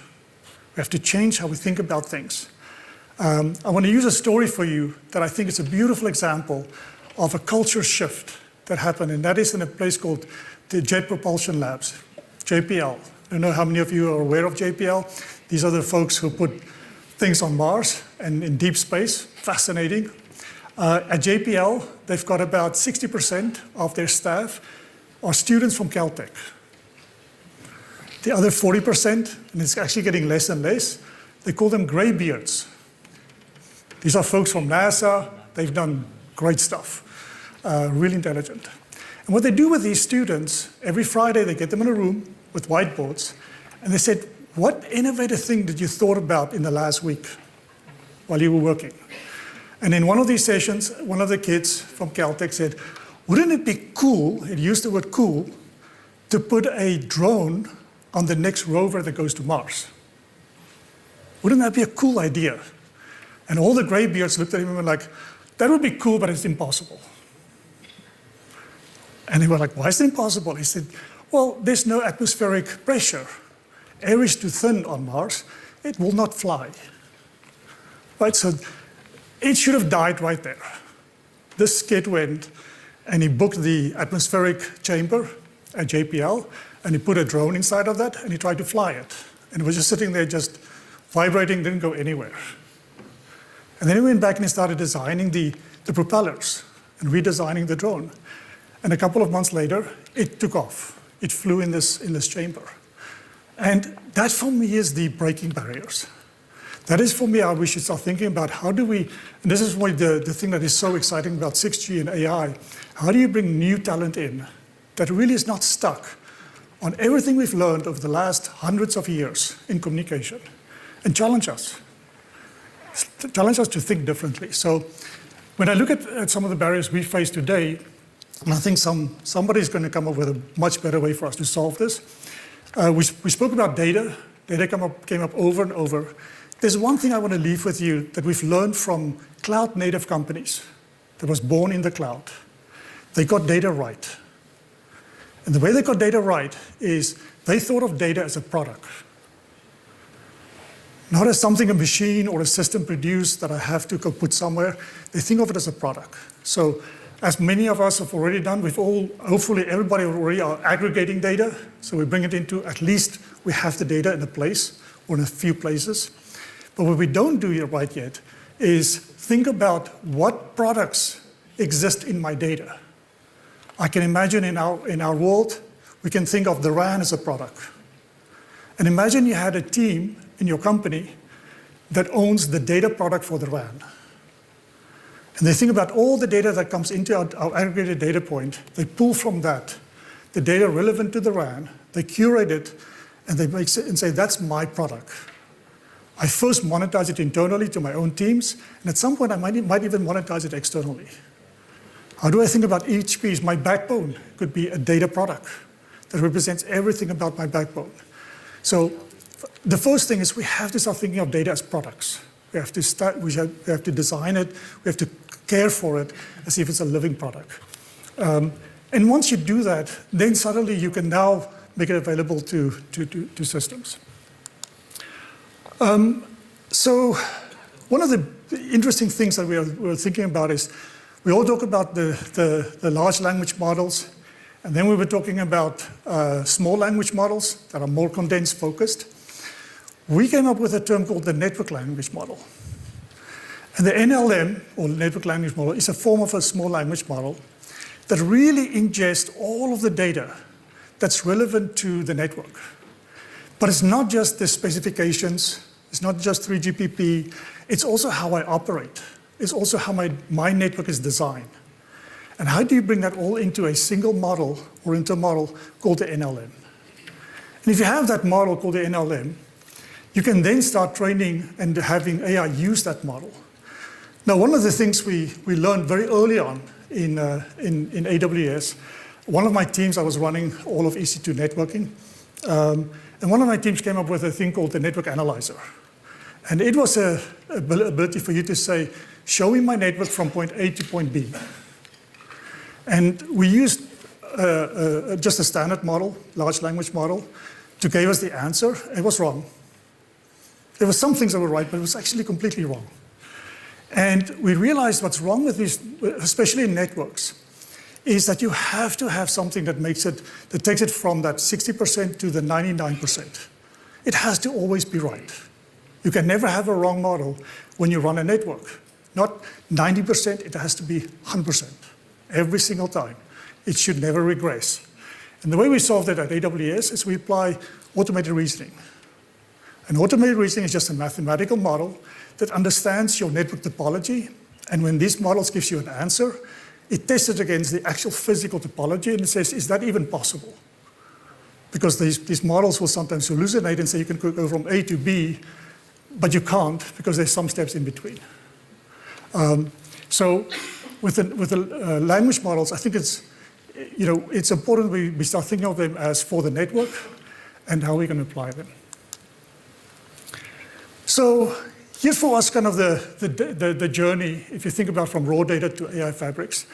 The first part we talk about is how you go from raw data to curated data products. And this is where I mentioned already how you think about your data as products. You make them available internally, and ideally at some point you make them available externally. And that becomes a reusable product. You care for it like it is a product. When you go from your products, you can now apply your NLMs, and you can start training your small language models or your network language models against these products. And you'll get extremely high quality outputs from that. You also apply these products across all of your systems. So it becomes heterogeneous, not just a single system. And then finally, once you have these models, you can now truly start having an AI fabric. An AI fabric where you stitch together the entire end-to-end system, and you can start having AI and agents collaborate across domains and not staying within a single domain. So let's look at the actual implementation of AI in our space. First of all, if you think about this, we are saying that your model is proprietary, and it should be. It's your intellectual property. Each of you have built up your intellectual property that you feed your model. That's why it's so important that in AWS Bedrock, you can pick your model, you can train your model, and all that training stays within your domain. That is your intellectual property. That's what makes you unique. You have the data that's yours, your business logic is yours. But everything else is open. How you interact with it, how it participates in the ecosystem, how agents talk to agents, all of that should be open. And so we think that model is really important. So let's look at the evolution. Today, on the first one, that's where many of the systems are today. This is where you take an agent and you train it on a very specific function, and it does that one function, right? You have another agent that can do something else, and it does it really well. So these are the models that you built, and they are really built around black boxes. Each black box now has an agent that represents the black box, and it does things better for that specific function within the black box. The next one is where you start having more agents, all still functioning within black boxes. They all still have their own domain, they own that. But they can start communicating between the agents. This is where we have strands, as an example, that allows for agent-to-agent communication. But you're still really functioning within these black boxes, these silos, and specific domains. But they can start communicating with each other. We have started to see some of these implementations in production, where agents are talking to agents' MCP servers, and strands allows you to start doing that. So we are starting to be in this world. The next world we can move into is where your NLMs, that language model I mentioned to you, are trained across domains. And now each agent doesn't have its own domain. You can now have agents that have a common NLM that it uses across all of these domains. And really now you can have interactions between domains that are known to all of the agents. And agents can start collaborating in a way they can't collaborate when they're just running in their own silos. And then finally, we'll get to hypercomposed networks. Hypercomposed networks are where, I'll go to the next one.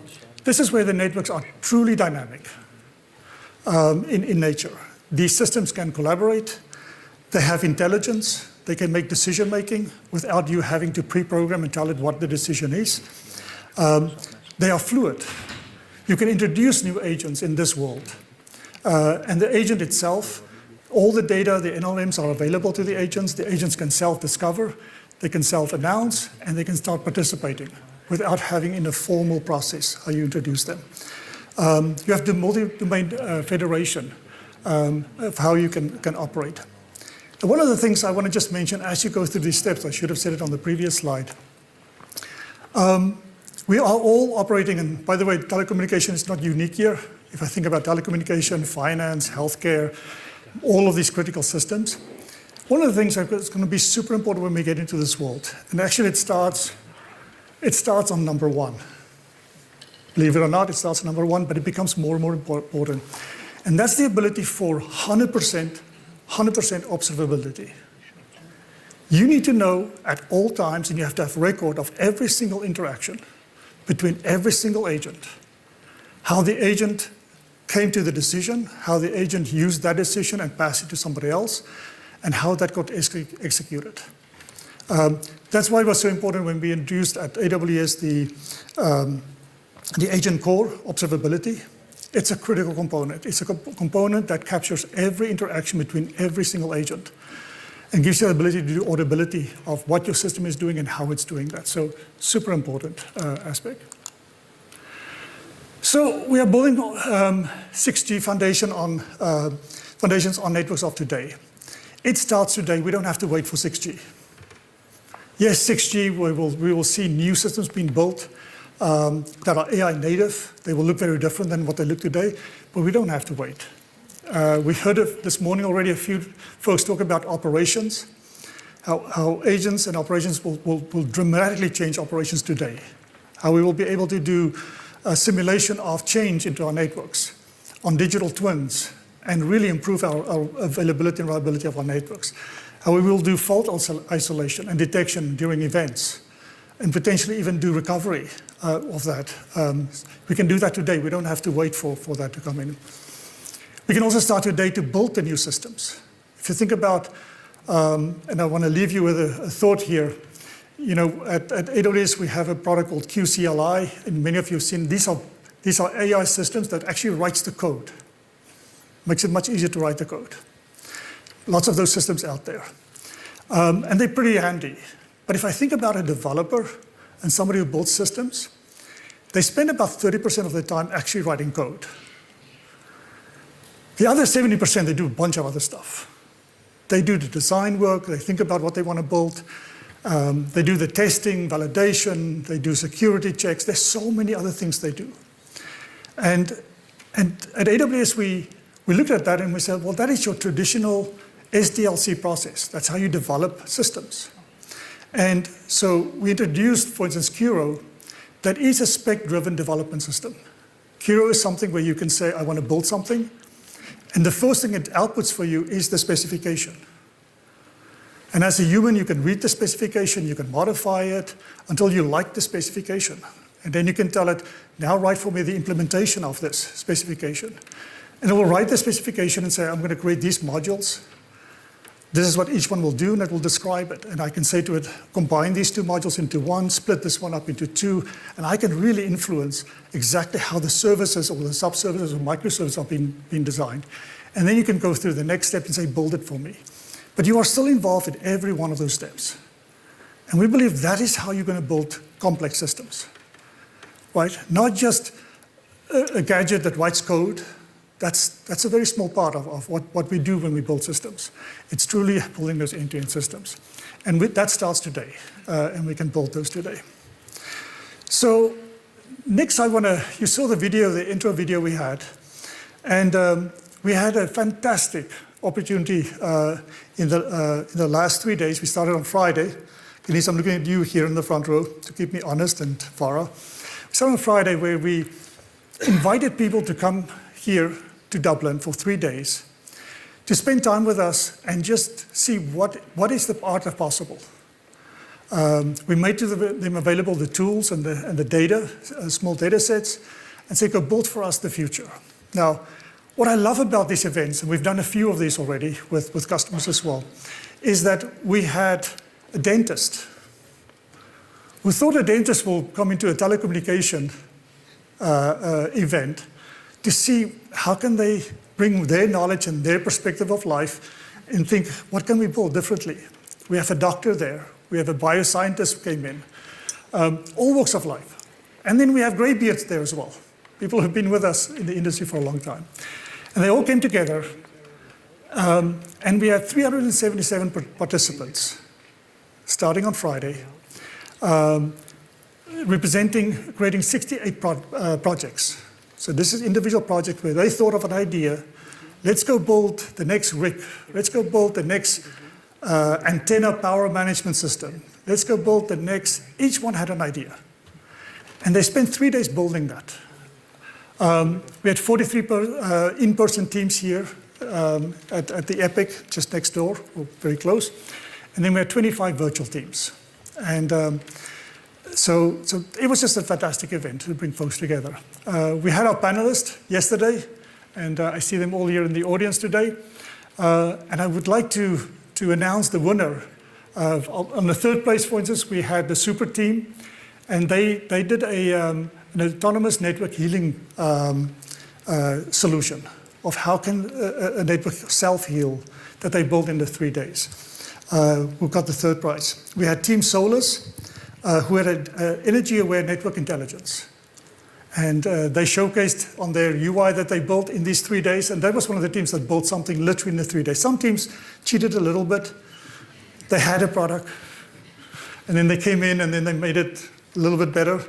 But some of these teams truly built it from scratch. And these folks built a system where, for energy management that was fascinating. And then in the first place, and actually we have Team Launch Loop here today, that I would like to bring to the stage, who built an agentic RAN optimization agent. So I would like to introduce or invite Team Launch Loop to the stage.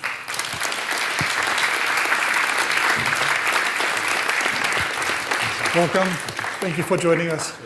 All right, so why don't you tell us a bit more about your team and then Sure. what you built for us?